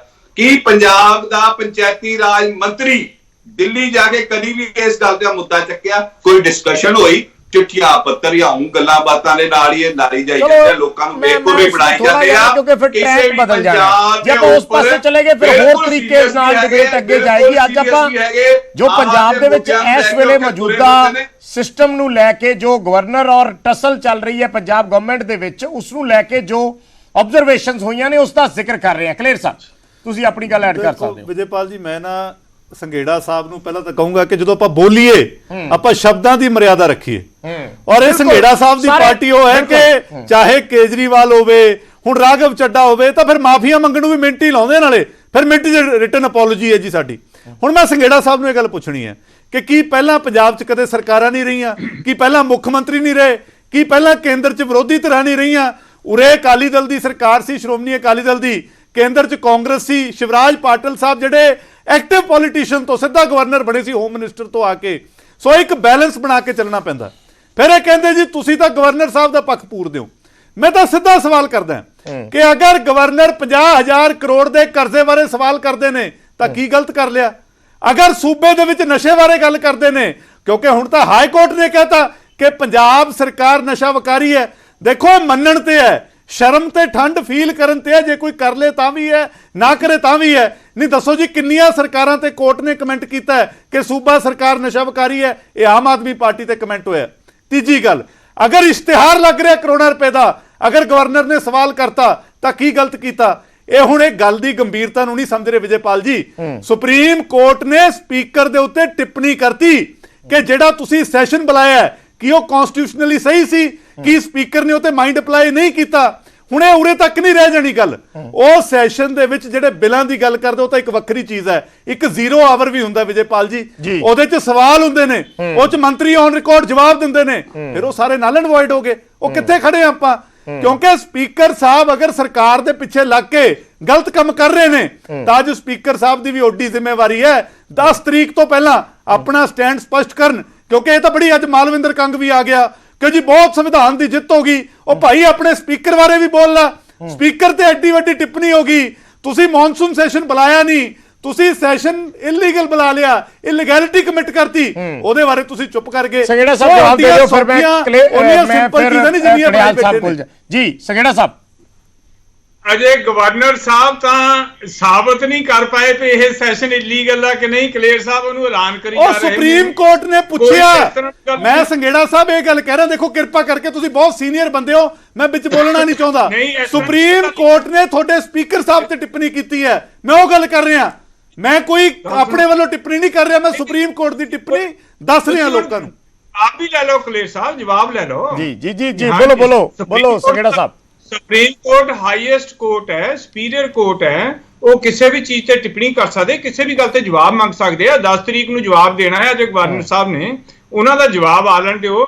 ਫੈਸਲਾ ਆਉਣ ਦੀ ਉਡੀਕ ਕਰੋ। ਇੰਨੇ ਨਾ ਤਤਪਰ ਹੋਵੋ ਵੀ ਪਤਾ ਨਹੀਂ ਇੱਥੇ ਕੀ ਹੋ ਜਾਣਾ ਜਾਂ ਕਿਸ ਤਰ੍ਹਾਂ। ਸਪੀਕਰ ਸਾਹਿਬ ਨੂੰ ਪੁੱਛ ਸਕਦੇ ਨੇ। ਸਪੀਕਰ ਸਾਹਿਬ ਇੱਕ ਸੰਵਿਧਾਨਕ ਅਥਾਰਟੀ ਹੈ, ਉਹਨਾਂ ਨੂੰ ਜਿਹੜੀ ਵੀ ਚੀਜ਼ ਉਹਨਾਂ ਨੂੰ ਜੇ ਦਾਅਵੇ ਚੋਂ ਨਹੀਂ ਕਲੀਅਰ ਲੱਗੀ ਉਹਦੇ ਬਾਰੇ ਸੁਪਰੀਮ ਕੋਰਟ ਨੇ ਪੁੱਛ ਲਿਆ। ਇਹ it is not a big deal. ਪਰ ਜਿਹੜੀ ਸੰਵਿਧਾਨਕ ਹਾਰ ਹੋਈ ਹੈ ਉਹ ਹੋਈ ਹੈ ਜਿਹੜੀ ਕੰਗ ਸਾਹਿਬ ਨੇ ਗੱਲ ਕਹੀ ਹੈ। ਕੰਗ ਸਾਹਿਬ ਨੇ ਜਿਹੜੀ ਜੋ ਵੀ ਪ੍ਰੈਸ ਕਾਨਫਰੰਸ ਕੀਤੀ ਆ, ਉਹ ਜਿਹੜੇ ਸੁਪਰੀਮ ਕੋਰਟ ਦੀਆਂ ਟਿੱਪਣੀਆਂ ਦੇ ਆਧਾਰ ਤੇ, ਰਿਕਾਰਡ ਦੇ ਆਧਾਰ ਤੇ ਕੀਤੀ ਆ। ਇਦਾਂ ਨਿੱਜੀ ਸਾਹਿਬ ਵਾਲੀ ਟਿੱਪਣੀ ਕਿਉਂ ਨਹੀਂ ਦੱਸੀ? ਸਿਲੈਕਟਿਵ ਟਿੱਪਣੀਆਂ ਕੀਤੀਆਂ ਕਿ ਜਿਹੜੀ ਤੁਹਾਨੂੰ ਸੂਟ ਕਰਦੀ ਸੀ ਤੁਸੀਂ ਪ੍ਰੈਸ ਕਾਨਫਰੰਸ 'ਚ ਦੱਸਦੀ ਨਹੀਂ, ਇਹ ਵੀ ਦੱਸਦੇ ਵੀ ਸਾਡੇ ਸਪੀਕਰ ਨੂੰ ਵੀ ਸਵਾਲ ਹੋਇਆ ਖੜਿਆਲ ਇਹ ਤਾਂ ਸਾਹਿਬ, ਤੁਸੀਂ ਛੋਟਾ ਜਿਹਾ। ਕਰ ਗਏ ਖੜਿਆਲ ਸਾਹਿਬ, ਧੰਨਵਾਦ ਬਰਾੜ ਸਾਹਿਬ। ਨਿੱਜੀ ਦੇਖੋ ਤੌਰ ਛੋਟਾ ਰੱਖੋ, ਥੋੜਾ ਜਿਹਾ ਛੋਟਾ। ਬਿਲਕੁਲ ਮੈਂ ਆਪਾਂ ਫਟਾਫਟ ਕਿਉਂਕਿ ਆਖਰੀ 5-7 ਮਿੰਟ ਰਹੇ। ਪਹਿਲਾਂ ਮੈਂ ਸਪਸ਼ਟ ਕਰਦਾ ਇਹ ਛੋਟੀ ਗੱਲ ਮੈਂ ਹੈ। ਸਪਸ਼ਟ ਕਰਦਾ ਸੰਘਣਾ ਸਾਹਿਬ ਇੱਕ ਮੇਰਾ ਮਿੰਟ। ਨਾਮ ਖੜਿਆਲ ਹੈ ਯਾਦ ਜੀ। ਕਰਾਇਆ। ਮੇਰਾ ਨਾਮ ਖੜਿਆਲ ਹੈ ਜੀ, ਮੇਰਾ ਨਾਮ ਖੜਿਆਲ ਹੈ। ਯਾਦ ਕਰਾਇਆ ਮੈਂ ਸੁਪਰੀਮ ਕਿਹਾ ਕੋਰਟ ਜੀ ਤੇ ਮੇਰਾ ਨਾਮ ਅਰਸ਼ਪੀਰ ਖੜਿਆਲ ਹੈ, ਮੈਨੂੰ ਮੌਕਾ ਦਿੱਤਾ। ਕੋਈ ਨਾ ਸੰਘਣਾ ਸਾਹਿਬ ਇੱਕ ਸੈਕਿੰਡ ਕੋਈ ਗੱਲ ਨਹੀਂ, ਇਹ ਚੀਜ਼ ਮੈਂ ਮੈਨੇਜ ਕਰ ਲੂੰਗਾ, ਤੁਸੀਂ ਆਪਣੀ ਗੱਲ। ਹਾਂਜੀ ਚਲੋ ਧੰਨਵਾਦ ਜੀ। ਹਾਂਜੀ ਮੈਂ ਇੱਥੇ ਦੱਸਦਾ ਸੰਘੇੜਾ ਸਾਹਿਬ, ਦੋ ਤਿੰਨ ਗੱਲਾਂ ਜਿਹੜੀਆਂ ਤੁਸੀਂ ਕੀਤੀਆਂ ਹੈ। ਪਹਿਲਾਂ ਤਾਂ ਜਿਹੜੀਆਂ ਆਬਜ਼ਰਵੇਸ਼ਨਸ ਹੈ ਨਾ ਆਨਰੇਬਲ ਸੁਪਰੀਮ ਕੋਰਟ ਦੀਆਂ, ਉਹਨਾਂ ਨੂੰ ਕਾਈਂਡਲੀ ਚੈਰੀ ਪਿਕ ਨਾ ਕਰੋ। ਜੇ ਗੱਲ ਕਰਨੀ ਹੈ ਤਾਂ ਦੋਵੇਂ ਆਬਜ਼ਰਵੇਸ਼ਨਸ ਦੀ ਗੱਲ ਕਰੋ, ਗਵਰਨਰ ਸਾਹਿਬ ਦੇ ਮਤਲਕ ਜਿਹੜੀਆਂ ਹੋਈਆਂ ਤੇ ਚੀਫ ਮਿਨਿਸਟਰ ਸਾਹਿਬ ਦੇ ਮਤਲਕ ਸਰਕਾਰ ਮਤਲਕ ਹੋਈਆਂ। ਤੇ ਦੂਜੀ ਗੱਲ ਮੈਂ ਇਹਨਾਂ ਨੂੰ ਦੱਸਦਾ ਕਿ ਆਮ ਆਦਮੀ ਪਾਰਟੀ ਦੀ ਸਰਕਾਰ ਨੇ ਜਦੋਂ ਓਪਨ ਡਿਬੇਟ ਰੱਖੀ ਸੀਗੀ ਤੇ ਇਹ ਵੀ ਮੁੱਦਾ ਰੱਖ ਲੈਂਦੇ ਵੀ ਪੰਜਾਬ ਦੇ ਟੈਕਸ ਪੇਅਰ ਦਾ, ਪੰਜਾਬ ਦੇ ਬਸ਼ਿੰਦਿਆਂ ਦਾ ਇੰਨਾ ਖਰਚਾ ਆ ਰਿਹਾ ਜੀ ਸੁਪਰੀਮ ਕੋਰਟ ਜਾਣ ਤੇ, ਅਸੀਂ ਵਾਰ-ਵਾਰ ਅਨਨੈਸੈਸਰੀਲੀ ਜਿਹੜੇ ਡਿਸਪਿਊਟ ਹੁੰਦੇ ਆ, ਬਿਲਕੁਲ ਅਨਨੈਸੈਸਰੀ, ਜਿਨ੍ਹਾਂ ਦੀ ਲੋੜ ਹੀ ਨਹੀਂ ਹੁੰਦੀ, ਉਹ ਕ੍ਰੀਏਟ ਤਾਂ ਕਰ ਲੈਂਦੇ ਆ, ਸੁਲਝਾਉਣ ਦੀ ਉਹਨੂੰ ਕੋਸ਼ਿਸ਼ ਕਰਦੇ ਨਹੀਂ। ਤੇ ਉਹਦੇ ਬਾਅਦ ਤੁਹਾਡਾ ਇੰਨਾ ਪੈਸਾ ਲਾ ਕੇ, ਮੈਂ ਇਹਨਾਂ ਨੂੰ ਪੁੱਛਿਆ ਸੀ ਲੱਖਾਂ 'ਚ ਲੱਗ ਗਿਆ, ਕਰੋੜ 'ਚ ਲੱਗ ਗਿਆ, ਜੇ ਨਹੀਂ ਦੱਸ ਸਕਦੇ ਕਿੰਨਾ ਲੱਗਿਆ ਸਪੈਸੀਫਿਕ, ਮੋਟਾ-ਮੋਟਾ ਹੀ ਦੱਸ ਦਿਓ। ਤੇ ਲੋਕਾਂ ਨੂੰ ਪੁੱਛ ਲੈਂਦੇ, ਪੰਜਾਬ ਪੁੱਛਦਾ ਸੀਗਾ, ਪੰਜਾਬ ਬੋਲਦਾ ਸੀਗਾ, ਲੇਕਿਨ ਲੋਕਤੰਤਰ ਦੀ ਖਾਸੀਅਤ ਨੂੰ ਇਹ ਭੁੱਲ ਜਾਂਦੇ ਐ। ਲੋਕਤੰਤਰ ਦੇ ਵਿੱਚ ਨਾ ਸੰਘੇੜਾ ਸਾਹਿਬ, ਸੀਐਮ ਸਾਹਿਬ ਨੂੰ ਦੱਸਿਓ, ਇੱਕ ਮਿੰਟ ਜੀ, ਇੱਕ ਮਿੰਟ ਵਿੱਚ ਨਾ ਬੋਲੋ, ਮੈਂ ਲਗਾਤਾਰ ਬੋਲੂੰਗਾ ਸੰਘੇੜਾ ਸਾਹਿਬ, ਕਾਈਂਡਲੀ ਸੁਣ ਲਓ ਬਰਾੜ ਸਾਹਿਬ ਮਾੜਾ। ਚਲੋ ਕੋਈ ਨਾ ਇਹ ਵਿਧਾਨ ਸਭਾ 'ਚ ਵੀ ਐਂ ਕਰਦੇ ਤੁਸੀਂ ਆਪਣੀ ਗੱਲ ਛੇਤੀ ਪੂਰੀ ਕਰੋ, ਫਿਰ ਮੈਂ ਆਪਣੇ ਨਾਲ ਹੀ ਜਵਾਬ ਲੈ ਲੂੰਗਾ, ਮੈਂ ਨਾਲ ਹੀ, ਆਪਾਂ ਲੰਬਾ ਵੇਟ ਹੀ ਨਹੀਂ ਕਰਨਾ। ਇੰਨੀ ਗੱਲ ਸਪਸ਼ਟ ਕਰਦਾ, ਤੁਸੀਂ ਥੋੜੇ ਸ਼ਬਦਾਂ 'ਚ ਕਨਕਲੂਡ ਕਰ ਦਿਓ, ਮੈਂ ਉਹਨਾਂ ਤੋਂ ਨਾਲ ਦੀ ਨਾਲ ਜਵਾਬ ਲੈ ਲੂੰਗਾ। ਲੋਕਤੰਤਰ ਦੇ ਵਿੱਚ ਸਰਕਾਰ ਸਵਾਲਾਂ ਦੇ ਜਵਾਬ ਦਿੰਦੀ ਹੈ, ਸਰਕਾਰ ਕੱਲੇ ਸਵਾਲ ਨਹੀਂ ਪੁੱਛਦੀ, ਇਹ ਸੀਐਮ ਸਾਹਿਬ ਨੂੰ ਕਨਵੇ ਕਰ ਦਿਓ। ਦੂਜੀ ਗੱਲ, ਇੱਥੇ ਬਲਿਆਵਾਲ ਹੋਰੀ ਬੋਲ ਰਹੇ ਸੀਗੇ, ਇੱਕ ਸੈਕਿੰਡ ਸੰਘੇੜਾ ਸਾਹਿਬ ਸੁਣ, ਮਾੜੀ ਜੀ ਗੱਲ ਪੂਰੀ ਹੋ ਲੈਣ ਦਿਓ, ਮੈਂ ਆ ਰਿਹਾ। ਇੱਥੇ ਬਲਿਆਵਾਲ ਹੋਰੀ ਬੋਲ ਰਹੇ ਸੀਗੇ ਕਾਂਗਰਸ ਦਾ ਵਕੀਲ ਕੀਤਾ ਜੀ, ਕਾਂਗਰਸ ਦਾ। ਪਹਿਲਾਂ ਤਾਂ ਮੈਂ ਇਹਨਾਂ ਨੂੰ ਦੱਸੂਗਾ ਕਿ ਵਕੀਲ ਕੀ ਹੁੰਦੇ ਨੇ, ਉਹਨਾਂ ਦਾ ਪ੍ਰੋਫੈਸ਼ਨ ਕੀ ਹੁੰਦਾ ਹੈ, ਉਹਨਾਂ ਦੀ ਰਿਸਪੈਕਟ ਕਿਵੇਂ ਹੁੰਦੀ ਹੈ, ਇਹ ਸਿੱਖਣ, ਕਿਉਂਕਿ ਬੀਜੇਪੀ ਨੂੰ ਵਕੀਲਾਂ ਦੀ ਲੋੜ ਬਹੁਤ ਪੈਂਦੀ ਹੈ। ਉਦੋਂ ਤਾਂ ਤੁਸੀਂ ਸਮਝਦੇ ਹੋ ਰਿਸਪੈਕਟ ਕਿਵੇਂ ਕਰਨੀ ਹੈ, ਲੇਕਿਨ ਹੁਣ ਕਿਸੇ ਵਕੀਲ ਨੂੰ ਕਹਿਣਾ ਵੀ ਆਹ ਫਲਾਨੀ ਪਾਰਟੀ ਦਾ ਜੀ, ਵਕੀਲ ਇੱਕ ਇੰਡੀਪੈਂਡੈਂਟ ਹੁੰਦਾ ਹੈ। ਵਕੀਲ ਕੋਲੇ ਜਿਹੜਾ ਕਲਾਇੰਟ ਆ ਗਿਆ, ਵਕਾਲਤਨਾਮਾ ਸਾਈਨ ਕਰਤਾ, ਵਕੀਲ ਨੇ ਰਿਪਰੈਜ਼ੈਂਟ ਕਰਨਾ ਹੈ, ਉਹਨਾਂ ਦੀ ਰਿਸਪੌਂਸਿਬਿਲਿਟੀ ਹੈ, ਉਹਨਾਂ ਨੇ ਆਪਦੀ ਡਿਊਟੀ ਕੀਤੀ। ਤੇ ਇੱਥੇ ਮੈਨੂੰ ਇਹ ਦੱਸਣ, ਇਹ ਸਾਨੂੰ ਲੈਕਚਰ ਦੇ ਰਹੇ ਹੈ ਜਿਨ੍ਹਾਂ ਦੇ ਪ੍ਰਧਾਨ ਕਾਂਗਰਸ ਚੋਂ ਆਏ, ਜਿਨ੍ਹਾਂ ਦੇ ਫਾਰਮਰ ਵਾਈਸ ਪ੍ਰੈਜ਼ੀਡੈਂਟਸ ਕਾਂਗਰਸ ਚੋਂ ਆਏ, ਜਿਨ੍ਹਾਂ ਦੇ ਆਫਿਸ ਬੇਅਰਰਸ ਕਾਂਗਰਸ ਚੋਂ ਆਏ, ਜਿਹੜੇ ਆਪ ਕਾਂਗਰਸ ਚੋਂ ਆਏ, ਉਹ ਹੁਣ ਸਾਨੂੰ ਸਵਾਲ ਕਰ ਰਹੇ ਆ। ਤੀਜੀ ਗੱਲ, ਚਲ ਮੈਂ ਬਲੀਏਵਾਲ ਸਾਹਿਬ ਤੋਂ ਜਵਾਬ ਲੈ ਲਾਂ। ਚਲੋ ਖੜਿਆਲ ਸਾਹਿਬ ਦੁਬਾਰਾ ਕਰ ਲਾਂਗੇ, ਆਪਣੇ ਕੋਲੇ ਫਟਾਫਟ ਲੈ ਲਈਏ, ਫਿਰ ਗੱਲ ਰਹਿ ਜਾਂਦੀ ਹੈ ਵਿੱਚ। ਬਲੀਏਵਾਲ ਸਾਹਿਬ ਜਵਾਬ ਦੇ ਦਿਓ, ਫਿਰ ਮੈਂ ਸੰਘੇੜਾ ਸਾਹਿਬ ਨੂੰ ਕਹੂੰਗਾ ਜੀ। ਮੈਂ ਤਾਂ ਕਹਿਣਾ ਚਾਹੁੰਦਾ ਖੜਿਆਲ ਸਾਹਿਬ ਨੂੰ ਕਿ ਵਕੀਲ ਸਾਹਿਬ ਸਾਰੇ ਸਤਿਕਾਰਤ ਹੁੰਦੇ ਨੇ, ਬਹੁਤ ਪ੍ਰੋਫੈਸ਼ਨਲੀ ਵੀ ਹੁੰਦੇ ਨੇ, ਦੂਜੇ ਵੀ ਹੁੰਦੇ ਨੇ, ਪਾਰਟੀਆਂ ਨਾਲ ਜੁੜੇ ਵੀ ਹੁੰਦੇ ਨੇ। ਕਲਾਇੰਟ ਆਉਂਦਾ ਹੈ, ਕਲਾਇੰਟ ਵੀ ਚੂਜ਼ ਕੀਤਾ ਜਾਂਦਾ ਨਾ ਦੇਖ ਕੇ, ਜ਼ਰੂਰੀ ਥੋੜਾ ਕਿ ਫਿਰ ਭਾਈਵਾਲ ਦਾ ਕਲਾਇੰਟ ਲੈ ਲਿਆ ਤਾਂ ਸਵਾਲ ਪੁੱਛਿਆ ਗਿਆ ਤੇ ਇਹ ਗੱਲ ਹੋਦੀ। ਬਾਕੀ ਬਹੁਤ ਵਕੀਲ ਨੇ ਦੁਨੀਆ ਦੇ ਵਿੱਚ, ਮੈਂ ਤਾਂ ਇਹ ਗੱਲ ਕੀਤੀ ਹੈ। ਰਾਜ ਸਭਾ ਐਮਪੀ ਨੂੰ ਮਿਲ ਲੈਂਦੇ ਆ, ਫਿਰ ਜੇ ਪੈਸੇ ਟ੍ਰਾਂਸਫਰ ਹੁੰਦੇ ਆ ਤਾਂ ਫਿਰ ਮੈਨੂੰ ਵੀ ਕੋਈ ਦਿੱਕਤ ਨਹੀਂ ਹੈ, ਅਸੀਂ ਵੀ ਕਰਦੇ ਰਹੇ ਹਾਂ, ਸਾਡੀ ਗਵਰਨਮੈਂਟ ਦੇ। ਜਦੋਂ ਕੈਪਟਨ ਸਾਹਿਬ ਮੁੱਖ ਮੰਤਰੀ ਹੁੰਦੇ ਸੀਗੇ, ਜਿਹੜੀ ਕਾਂਗਰਸ ਦੀ ਸਰਕਾਰ ਵਿੱਚ ਜਿੰਨੇ ਤੇ ਆਈ ਉਹਨੇ ਤੇ ਰਹਿ ਗਈ। ਤੇ ਜਿਹਦੇ ਵੀ ਗੱਲਾਂ ਇਹ ਨੇ ਕਿ ਅੱਜ ਮੁੱਦਾ ਹੈ ਗਵਰਨਰ ਸਾਹਿਬ ਦਾ, ਕਾਂਗਰਸ ਪਾਰਟੀ ਦਾ ਕੀ ਕਰੀਏ। ਅੱਜ ਤੱਕ ਖੜਿਆਲ ਸਾਹਿਬ ਉਹਨਾਂ ਨੇ 84 ਵਾਲਾ ਬਿਆਨ ਦੀ ਵੀ ਰਾਜੇ ਵੜਿੰਗ ਦੀ ਕੋਈ ਸਪਸ਼ਟੀਕਰਨ ਨਹੀਂ ਦਿੱਤਾ ਜਿਹੜਾ ਕਹਿ ਕੇ ਆਏ ਸੀ ਉੱਥੇ। ਸੋ ਅਸੀਂ ਆਊਟ ਆਫ ਕੰਟੈਕਸਟ ਨਾ ਜਾਓ, ਨਹੀਂ ਫਿਰ ਉਹ ਟਰੈਕ ਬਦਲ ਜਾਂਦਾ, ਫਿਰ ਕਿਸੇ ਹੋਰ ਨੇ ਕਮੈਂਟ ਕਰ ਦੇਣਾ, ਫਿਰ ਉਹ ਡਿਬੇਟ ਦਾ ਟਰੈਕ ਬਦਲ ਜਾਣਾ। ਮੈਂ ਉਧਰ ਨਹੀਂ ਜਾਣਾ ਚਾਹੁੰਦਾ। ਅਡਵਾਨੀ ਸਾਹਿਬ ਦੀ ਨਾ ਕਿਤਾਬ ਪੜ੍ਹ ਲਿਓ, ਇੱਕ ਸੈਕਿੰਡ, ਮੈਂ ਫਿਰ ਉਹੀ ਗੱਲ ਕੀ ਖੜਿਆਲ ਸਾਹਿਬ, ਤੁਸੀਂ ਫਿਰ ਇਹ ਟਰੈਕ ਬਦਲ ਜਾਣਾ। ਬਿਲਕੁਲ ਉਹ ਇੱਕ ਵੱਖਰਾ ਵਿਸ਼ਾ ਹੋ ਸਕਦਾ ਹੈ। ਅਡਵਾਨੀ ਸਾਹਿਬ ਦੀ ਕਿਤਾਬ ਪੜ੍ਹ ਲਓ, ਵੱਖਰਾ ਵਿਸ਼ਾ ਹੋ ਸਕਦਾ ਹੈ। ਬਲੀਏਵਾਲ ਸਾਹਿਬ ਪਰ ਇੱਕ ਵੱਖਰਾ ਵਿਸ਼ਾ ਹੋ ਸਕਦਾ ਹੈ, ਰਾਲਗੜ੍ਹ ਨਹੀਂ ਕਰਨਾ। ਸੰਘੇੜਾ ਸਾਹਿਬ ਇੱਕ ਗੱਲ ਹੋਰ ਕਿ ਮੈਂ ਇੱਕ ਬੇਨਤੀ ਕਰਨਾ ਚਾਹੁੰਦਾ ਹੈ ਕਿ ਜਿਹੜਾ ਗਵਰਨਰ ਸਾਹਿਬ ਦਾ ਇਸ਼ੂ ਆ ਨਾ, ਇਹ ਬੈਠ ਕੇ ਵੀ ਹੱਲ ਹੋ ਸਕਦਾ ਹੈ। ਉਹ ਹੱਲ ਕਰ ਲੈਣਾ ਚਾਹੀਦਾ ਹੈ। ਚਾਹ ਦੇ ਕੱਪ ਦੇ ਚਲੇ ਜਾਣ ਕੀ ਗੱਲ ਹੈ, ਉਹ ਕਿਹੜੀ ਚਾਹ ਦੇ ਵਿੱਚ ਕੋਈ ਹੋਰ ਪਾ ਕੇ ਲੈਣਗੇ। ਬਾਕੀ ਜੇ ਲੋੜ ਹੈ ਸਮਾਨ ਮੁੱਖ ਮੰਤਰੀ ਸਾਹਿਬ ਦੇ ਕੋਲ ਹੀ ਹੁੰਦਾ। ਸੰਘੇੜਾ ਸਾਹਿਬ ਠੀਕ ਹੈ, ਚਲੋ ਆਪਾਂ ਐਂਡ ਤੇ ਕਨਕਲੂਡਿੰਗ ਰਿਮਾਰਕਸ ਵੱਲ ਹੈ ਕਿ ਇਸ ਟਸਲ ਨੂੰ ਇਸੇ ਤਰੀਕੇ ਨਾਲ ਦੇਖਿਆ ਜਾਊਗਾ ਜਾਂ ਉਮੀਦ ਕਰ ਸਕਦੇ ਹਾਂ ਕਿ ਮੁੱਕੂਗੀ। ਦੇਖੋ ਇਹ ਸਵਾਲ ਜਿਹੜਾ ਆ, ਇਹਦਾ ਜਵਾਬ ਬੀਜੇਪੀ ਦੀ ਜਿਹੜਾ ਦਿੱਲੀ ਦਾ ਦਫ਼ਤਰ ਹੈ ਨਾ, ਕੇਂਦਰੀ ਦਫ਼ਤਰ, ਉਹਦੇ ਕੋਲ ਆ ਜਾਂ ਮੋਦੀ ਸਾਹਿਬ ਕੋਲ ਆ। ਨਹੀਂ ਚਲੋ ਤੁਸੀਂ ਆਪਦੇ ਵੱਲੋਂ ਤਾਂ ਦੇ ਸਕਦੇ ਹੋ, ਤੁਸੀਂ ਆਪਦੇ ਵੱਲੋਂ ਤਾਂ ਦੇ ਸਕਦੇ ਹੋ, ਤੁਸੀਂ ਇਹ ਕਹਿ ਸਕਦੇ ਹੋ ਵੀ ਚਲੋ ਅਸੀਂ ਤਾਂ ਪਹਿਲ ਕਰਦੇ ਹਾਂ ਜੀ। ਨਹੀਂ ਅਸੀਂ ਤਾਂ ਸਾਡੀ ਤਾਂ ਪਹਿਲ ਹੈਗੀ ਆ। ਅਸੀਂ ਤਾਂ ਗਵਰਨਰ ਸਾਹਿਬ ਨੂੰ ਬੇਨਤੀ ਵੀ ਕੀਤੀ, ਮੁੱਖ ਮੰਤਰੀ ਸਾਹਿਬ ਨੇ ਪੱਤਰ ਲਿਖ ਕੇ ਕਿ ਸਾਨੂੰ RDF ਹੀ ਦਵਾ ਦਿਓ ਕੇਂਦਰ ਸਰਕਾਰ ਤੋਂ। ਕੇਂਦਰ ਪੰਜਾਬ ਸਰਕਾਰ 2 ਕਿਲੋਮੀਟਰ ਦੀ ਦੂਰੀ ਮੈਂ ਤੇ ਜਿਹੜਾ ਸੈਸ਼ਨ ਵਾਲਾ ਵਿਵਾਦ ਹੈ ਉਹਦਾ ਜ਼ਿਕਰ ਕਰ ਰਿਹਾ। ਕਿਲੋਮੀਟਰ ਦੂਰ ਅੱਗੇ ਜਾਣ ਦੀ RDF ਦੀ ਗੱਲ ਤੇ ਹੋ ਗਈ। ਇੱਕ ਸੈਕਿੰਡ ਬਲੀਏ ਨਹੀਂ, ਮੈਂ ਸੈਸ਼ਨ ਵਾਲੇ ਇਹਨਾਂ ਨੂੰ ਇੱਕ ਮਿੰਟ ਗੱਲ ਸੁਣ ਲੈਣ, ਮੇਰੀ ਵੀ ਗੱਲ ਸੁਣ ਲੈਣਾ। ਪੰਜਾਬ ਸਰਕਾਰ ਨੂੰ ਕੋਈ ਚਾਅ ਨਹੀਂ ਹੈਗਾ, ਕੋਈ ਲੋੜ ਨਹੀਂ ਹੈ ਕਿਸੇ ਨਾਲ ਕੰਫਲਿਕਟ ਕਰਨ ਦੀ। ਗੱਲ ਤਾਂ ਆਪਣੇ ਆਪਣੇ ਦਾਇਰੇ 'ਚ ਰਹਿਣ ਦੀ ਹੈ। ਤੁਸੀਂ ਇਹ ਦੇਖੋ ਨਾ, ਪਤਾ ਕੀ ਹੈ, ਇੱਕ ਸੈਕਿੰਡ ਸਗੇੜਾ ਸਾਹਿਬ, ਪਤਾ ਕੀ ਹੈ, ਜਦੋਂ ਐਸੀਆਂ ਚੀਜ਼ਾਂ ਪਬਲਿਕ ਡੋਮੇਨ ਚ ਆਉਂਦੀਆਂ ਨਾ, ਉਹਦਾ ਮੈਸੇਜ ਗਲਤ ਜਾਂਦਾ ਹੈ। ਗੱਲ ਸੁਨੇਹੇ ਦੀ ਹੁੰਦੀ ਹੈ ਕਿ ਤੁਸੀਂ ਸੁਨੇਹਾ ਕਿਸ ਤਰੀਕੇ ਨਾਲ ਪਾਸ ਔਨ ਕਰਦੇ ਹੋ। ਚਲੋ ਹਰ ਕਿਸੇ ਨੇ ਆਪਣੇ ਕੰਟੈਕਸਟ 'ਚ ਗੱਲ ਕਰਨੀ ਹੁੰਦੀ ਹੈ, ਆਪਣੇ ਤਰੀਕੇ ਨਾਲ। ਅਕਸਰ ਪਾਰਟੀਆਂ ਵੱਲੋਂ ਫੈਸਲਿਆਂ ਨੂੰ ਦੇਖਿਆ ਜਾਂਦਾ ਹੈ, ਇਹਦੇ 'ਚ ਕੋਈ ਦੋ ਰਾਏ ਨਹੀਂ। ਪਰ ਅਲਟੀਮੇਟਲੀ ਜਿਹੜਾ ਮੈਸੇਜ ਜਾਂਦਾ ਹੈ, ਪਬਲਿਕ ਦੇ ਵਿੱਚ ਮੈਸੇਜ ਜਾਂਦਾ ਹੈ, ਉਹ ਆਪਣੇ ਵੱਲੋਂ ਕਲੀਅਰ ਹੋਣਾ ਚਾਹੀਦਾ ਹੈ। ਲੱਗਦਾ ਮੈਂ ਉਹੀ ਕਹਿ ਰਿਹਾ ਵੀ ਵੱਡੇ ਅਹੁਦਿਆਂ ਤੇ ਇਹਨਾਂ ਛੋਟੀਆਂ ਗੱਲਾਂ ਨਾਲ ਨਹੀਂ ਹੁੰਦਾ ਕਿ ਫਲਾਣੇ ਨੇ ਇਹ ਕਹਿਤਾ, ਫਲਾਣੇ ਨੇ ਇਹ ਕਹਿਤਾ। ਹੁਣ ਜਦੋਂ ਗਵਰਨਰ ਸਾਹਿਬ ਨੂੰ ਮੈਸੇਜ ਹੀ ਬੀਜੇਪੀ ਦੇ ਦਿੱਲੀ ਆਫਿਸ ਤੋਂ ਆਉਣਾ ਜਾਂ ਮੋਦੀ ਸਾਹਿਬ ਦੇ ਆਫਿਸ ਤੋਂ, CMO ਆਫਿਸ ਤੋਂ ਆਉਣਾ ਕਿ ਇਹਨਾਂ ਨੂੰ ਖਰਾਬ ਕਰਨਾ ਆ, ਫਿਰ ਸਰਕਾਰ ਦਾ ਰਿਸੀਵਿੰਗ ਐਂਡ ਤੇ ਹੋ ਜਾਂਦੀ ਹੈ ਨਾ, ਜਦੋਂ ਵੇਲੇ ਨਾ ਕੋਈ ਪਏ ਹੁੰਦੇ ਆ। ਇਹ ਬੀਜੇਪੀ ਵਾਲੇ ਦੱਸਣ ਕਿ ਸੰਡੇ ਹੀ ਕਿਉਂ ਗਵਰਨਰ ਸਾਹਿਬ ਨੇ ਯੂ ਟਰਨ ਲਿਆ ਜਦੋਂ ਅਸੀਂ ਅਦਾਲਤ 'ਚ ਗਏ ਆ, ਬਹੁਤ ਛੋਟਾ ਜਾ ਸਕਦਾ। ਬਿਲਕੁਲ। ਤੋ ਇਹਦੇ 'ਚ ਇਦਾਂ ਨਹੀਂ ਹੈ। ਸੰਵਿਧਾਨਕ ਅਹੁਦੇ ਦਾ ਅਸੀਂ ਸਤਿਕਾਰ ਕਰਦੇ ਹਾਂ। ਇਹ ਗੱਲ ਚਲੋ ਆਪਾਂ ਤਾਂ ਗਾਹਾਂ ਦੀ ਗੱਲ ਕਰ ਰਹੇ ਹਾਂ, ਜੋ ਫੈਸਲਾ ਆਉਣਾ ਉਹ ਤੇ ਮਾਨਯੋਗ ਸੁਪਰੀਮ ਕੋਰਟ ਦੇ ਵਿੱਚ ਹੁਣ ਚੱਲ ਹੀ ਰਹੀ ਆ, ਉਹ ਵੀ ਚੀਜ਼ਾਂ ਕਲੀਅਰ ਹੋ ਜਾਣਗੀਆਂ ਅਗਲੇ ਦਿਨਾਂ 'ਚ। ਪਰ ਫਿਰ ਵੀ ਮਤਲਬ ਜੀ ਬਰਾੜ ਸਾਹਿਬ, ਅੱਜ ਨਾ ਜਦੋਂ ਪ੍ਰੈਸ ਵਾਰਤਾ ਚੱਲ ਰਹੀ ਸੀ ਤੇ ਮੈਨੂੰ ਕਿਸੇ ਰਿਪੋਰਟਰ ਨੇ ਪੁੱਛਿਆ ਤੇ ਉਹ ਕਹਿੰਦੇ ਵੀ ਖੜਿਆਲ ਸਾਹਿਬ ਐਕਸਪੈਕਟੇਸ਼ਨ ਕੀ ਹੈ ਵੀ ਇਹ ਲਾਸਟ ਟਾਈਮ ਹੈ ਸੁਪਰੀਮ ਕੋਰਟ ਦੇ ਵਿੱਚ ਸਰਕਾਰ ਦਾ ਕਿ ਹੁੰਦਾ ਰਹੂਗਾ? ਮੈਂ ਕਿਹਾ ਐਕਸਪੈਕਟੇਸ਼ਨ ਮੈਨੂੰ ਉਨੀ ਕੀ ਹੈ ਕਿ ਅਖੀਰਲੀ ਵਾਰੀ ਹੈ ਸੁਪਰੀਮ ਕੋਰਟ ਦੇ ਵਿੱਚ ਜਿੰਨੀ ਇਹਨਾਂ ਦੀਆਂ ਗਰੰਟੀਆਂ ਤੋਂ ਸੀਗੀ। ਅਸੀਂ 1000 ਮਹਿਲਾਵਾਂ ਨੂੰ ਦੇ ਦਾਂਗੇ, ਨਸ਼ਾ 4 ਮਹੀਨਿਆਂ 'ਚ ਖਤਮ ਕਰ ਦਾਂਗੇ, ਬੇਅਦਬੀ ਮਾਮਲੇ 'ਚ।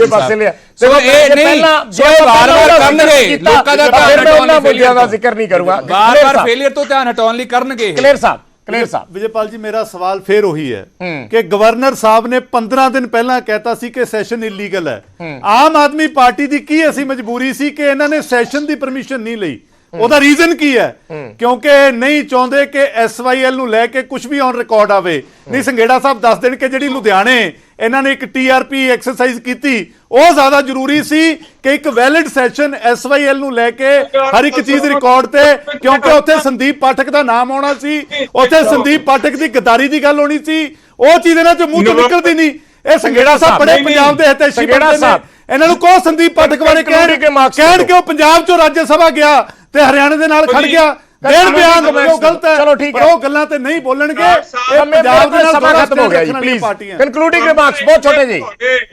ਨਵੰਬਰ 1 ਦੀ ਡਿਬੇਟ ਦੇ ਭਗੌੜੇ ਜਿਹੜੇ ਆ ਬਾਰ-ਬਾਰ ਨਵੰਬਰ 1 ਤੁਸੀਂ ਪੰਜਾਬ ਦੇ ਭਗੌੜੇ, ਤੁਸੀਂ ਸੰਘੇੜਾ ਸਾਹਿਬ ਪੰਜਾਬ ਦੇ ਭਗੌੜੇ, ਇਹ ਯਾਦ ਰੱਖਿਓ। ਤੁਸੀਂ ਪਹਿਲਾਂ ਤਾਂ ਇਹ ਦੱਸ ਦਿਓ, ਤੁਸੀਂ ਉਹਦੇ ਨਾਲ ਸਹਿਮਤ ਹੋ ਸੰਦੀਪ ਪਾਠਕ ਨਾਲ? ਔਰ ਉੱਥੇ ਕੌਣ ਸੀ? ਆਉਰੇ ਵਿਜੇਪਾਲ ਬਰਾੜ ਜੀ ਬੈਠੇ ਨੇ, ਇਹਨਾਂ ਨੂੰ ਪੁੱਛ ਲਓ ਇਹਨਾਂ ਨੂੰ ਅੰਦਰ ਆਉਣ ਦਿੱਤਾ ਨਹੀਂ ਦਿੱਤਾ? ਪੰਜਾਬ ਦਾ ਕਿਹੜਾ ਬੰਦਾ ਜਿਹੜਾ ਅੰਦਰ ਆਉਣ ਦਿੱਤਾ? ਕੱਲੇ ਮੁੱਖ ਮੰਤਰੀ ਨੇ ਦਰਵਾਜ਼ਾ ਲਾ ਲਿਆ ਤੇ ਤੁਸੀਂ ਕਹਿੰਦੇ ਹੋ ਡਿਬੇਟ ਕਰ ਲਈ। ਦੱਸੋ ਕੌਣ ਸੀ ਪੰਜਾਬ ਦਾ ਉੱਥੇ? ਇੱਕ ਵੀ ਬੰਦਾ ਦੱਸੋ। ਤੁਹਾਡੀ ਪਾਰਟੀ ਤੋਂ ਬਿਨਾਂ ਕੋਈ ਨਹੀਂ ਸੀ। ਸਾਰਾ ਪੰਜਾਬ ਬਾਹਰ, ਯੂਨੀਅਨਾਂ ਬਾਹਰ, ਕਿਸਾਨ ਯੂਨੀਅਨ ਬਾਹਰ, ਟੀਚਰ ਬਾਹਰ। ਬਲੀਏਵਾਲ ਸਾਹਿਬ ਛੋਟਾ ਜਿਹਾ 10 ਸੈਕਿੰਡ। ਬਲੀਏਵਾਲ ਸਾਹਿਬ SYL ਬਣਾਉਣ ਵਾਲੇ ਗੱਲ ਇਹ ਆ ਨਹੀਂ ਸੰਘੇੜਾ ਸਾਹਿਬ, SYL ਹਲੇ ਨਹੀਂ। ਤੁਸੀਂ ਮੈਂ ਬਲੀਏਵਾਲ ਸਾਹਿਬ ਜੀ। ਸੰਘੇੜਾ ਸਾਹਿਬ, ਮੈਂ ਅੱਜ ਤੁਹਾਡੇ ਮਾਧਿਅਮ ਰਾਹੀਂ ਤੁਸੀਂ ਆਪਦੇ ਮੁੱਖ ਮੰਤਰੀ ਸਾਹਿਬ ਨੂੰ ਕਹਿ ਦਿਓ ਕਿ ਮੇਰਾ ਤੁਹਾਡੇ ਤੋਂ ਵੀ ਇਹੀ ਸਵਾਲ ਹੈ। ਤੁਸੀਂ ਮੇਰਾ ਤੁਹਾਡੇ ਤੋਂ ਵੀ ਇਹੀ ਸਵਾਲ ਹੈ ਕਿ ਕੀ ਅਗਲੇ ਦਿਨਾਂ ਦੇ ਵਿੱਚ ਇਸ ਇਸ਼ੂ ਨੂੰ ਇਸੇ ਤਰੀਕੇ ਨਾਲ ਕੋਰਟਾਂ ਦੇ ਵਿੱਚ ਹੀ ਦੇਖਾਂਗੇ ਜਾਂ ਸੁਲਝੇਗਾ, ਜਿਹੜੀ ਗੱਲ ਖੜਿਆਲ ਸਾਹਿਬ ਵੀ ਕਹਿ ਰਹੇ ਸੀ? ਦੇਖੋ ਜੀ, ਐਜ਼ ਅ ਗਵਰਨਰ ਤੇ ਐਜ਼ ਅ ਮੁੱਖ ਮੰਤਰੀ ਇਹ ਵਿਵਾਦ ਸੋਲਵ ਹੋ ਜਾਣਾ ਚਾਹੀਦਾ। ਪੰਜਾਬ ਦੀ ਬਿਹਤਰੀ ਲਈ ਚੰਗਾ। ਇਹ ਬਾਕੀ ਸੂਬੇ ਆਰਾਮ ਨਾਲ ਚੱਲ ਸਕਦੇ, ਜਿੱਥੇ ਕਾਂਗਰਸ ਦੀਆਂ ਸਰਕਾਰਾਂ ਜਾਂ ਹੋਰ ਸਰਕਾਰਾਂ ਬੈਠੀਆਂ ਨੇ, ਉਹ ਆਰਾਮ ਨਾਲ ਗਵਰਨਰ ਨਾਲ ਚੱਲ ਸਕਦੀਆਂ, ਬੈਠ ਕੇ ਕੰਮ ਹੋ ਸਕਦੇ ਨੇ। ਤਾਂ ਇਹ ਵਾਦ ਵਿਵਾਦ 'ਚ ਪੈਣਾ ਨਹੀਂ ਚਾਹੀਦਾ। 2 ਕਿਲੋਮੀਟਰ ਦੀ ਦੂਰੀ ਤੇ ਗਵਰਨਰ ਹਾਊਸ ਆ, 300 ਕਿਲੋਮੀਟਰ ਦੀ ਦੂਰੀ ਤੇ ਸੁਪਰੀਮ ਕੋਰਟ ਆ। ਉੱਥੇ ਜਾਣ ਦੀ ਬਜਾਏ 2 ਕਿਲੋਮੀਟਰ ਦੀ ਦੂਰੀ ਤੈਅ ਕਰ ਲੈਣ ਮੁੱਖ ਮੰਤਰੀ ਸਾਹਿਬ। ਆਲਵੇਜ਼ ਇਨਵਾਈਟਡ ਗਵਰਨਰ ਸਾਹਿਬ ਵੱਲੋਂ ਹੈਗੇ ਨੇ, ਕਦੋਂ ਵੀ ਜਾ ਸਕਦੇ ਨੇ। ਸੰਘੇੜਾ ਸਾਹਿਬ ਆਪਦੇ ਮੁੱਖ ਮੰਤਰੀ ਸਾਹਿਬ ਸੋਲਵ ਕਰ। ਪਹਿਲ ਦੋਵਾਂ ਨੂੰ ਕਰਨ ਦੀ ਲੋੜ ਹੈ। ਪਹਿਲ ਦੋਵਾਂ ਨੂੰ ਕਰਨ ਦੀ ਲੋੜ ਹੈ। ਪਹਿਲ ਦੋਵਾਂ ਨੂੰ ਕਰਨ ਦੀ ਲੋੜ ਹੈ। ਠੀਕ ਗੱਲ ਹੈ, ਠੀਕ ਗੱਲ ਹੈ। ਪਹਿਲ ਦੋਵਾਂ ਨੂੰ ਕਰਨ ਦੀ ਲੋੜ ਹੈ। ਸੰਘੇੜਾ ਸਾਹਿਬ ਮੈਂ ਕਿਹਾ ਬਲੀਵਾਲ ਸਾਹਿਬ ਤੁਹਾਡਾ ਸੁਝਾਅ ਬਹੁਤ ਵਧੀਆ ਆ। ਗੱਲ ਗਵਰਨਰ ਸਾਹਿਬ ਤੇ ਸੀਐਮ ਹਾਊਸ ਦੀ 2 ਕਿਲੋਮੀਟਰ ਦੂਰੀ ਨਹੀਂ ਹੈ, ਗੱਲ ਦਿੱਲੀ ਮੋਦੀ ਸਾਹਿਬ ਸੀਐਮਓ ਹਾਊਸ ਦੀ ਤੇ ਦਿੱਲੀ ਦੇ ਬੀਜੇਪੀ ਤੇ ਗਵਰਨਰ ਦੀ ਦੂਰੀ ਦੀ ਆ, ਵੀ ਉਹ ਕਿੰਨੀ ਦੂਰੀ ਤੇ ਆ। ਉੱਥੋਂ ਕੀ ਮੈਸੇਜ ਆਉਂਦਾ ਆ? ਜਿਹੜਾ ਸਰਬ ਸ਼ਕਤੀਮਾਨ ਇਸ ਵੇਲੇ ਮੋਦੀ ਸਾਹਿਬ ਨੇ ਕੇਂਦਰ ਸਰਕਾਰ 'ਚ ਬੈਠੇ, ਉਹ ਪੰਜਾਬ ਤੇ ਦਿੱਲੀ ਦੀ ਸਰਕਾਰ ਨੂੰ ਹਰਾਸ ਕਰਨਾ ਬੰਦ ਕਰ ਦੇਣ, ਕਿਉਂਕਿ ਮੁੱਖ ਮੰਤਰੀ ਸਾਹਿਬ ਚੰਗੇ ਕੰਮ ਕਰੀ ਜਾ ਰਹੇ ਹੈ, ਬੀਜੇਪੀ ਅੜਚਣਾ ਪਾਉਣੀਆਂ ਚਾਹੁੰਦੀ ਹੈ। ਚਲੋ ਮੈਂ ਹੁਣ ਬਾਬਾ ਠੀਕ ਹੈ, ਮੇਰੇ ਕੋਲ ਸਮਾਂ ਖਤਮ ਹੋ ਗਿਆ। ਠੀਕ ਹੈ, ਤੁਹਾਡੀ ਗੱਲ ਆ ਗਈ। ਬਾਈ ਮੇਰੇ ਕੋਲ ਸਮਾਂ ਖਤਮ ਹੋ ਗਿਆ। ਸਾਰੇ ਮਹਿਮਾਨਾਂ ਦਾ ਬਹੁਤ ਬਹੁਤ ਸ਼ੁਕਰੀਆ।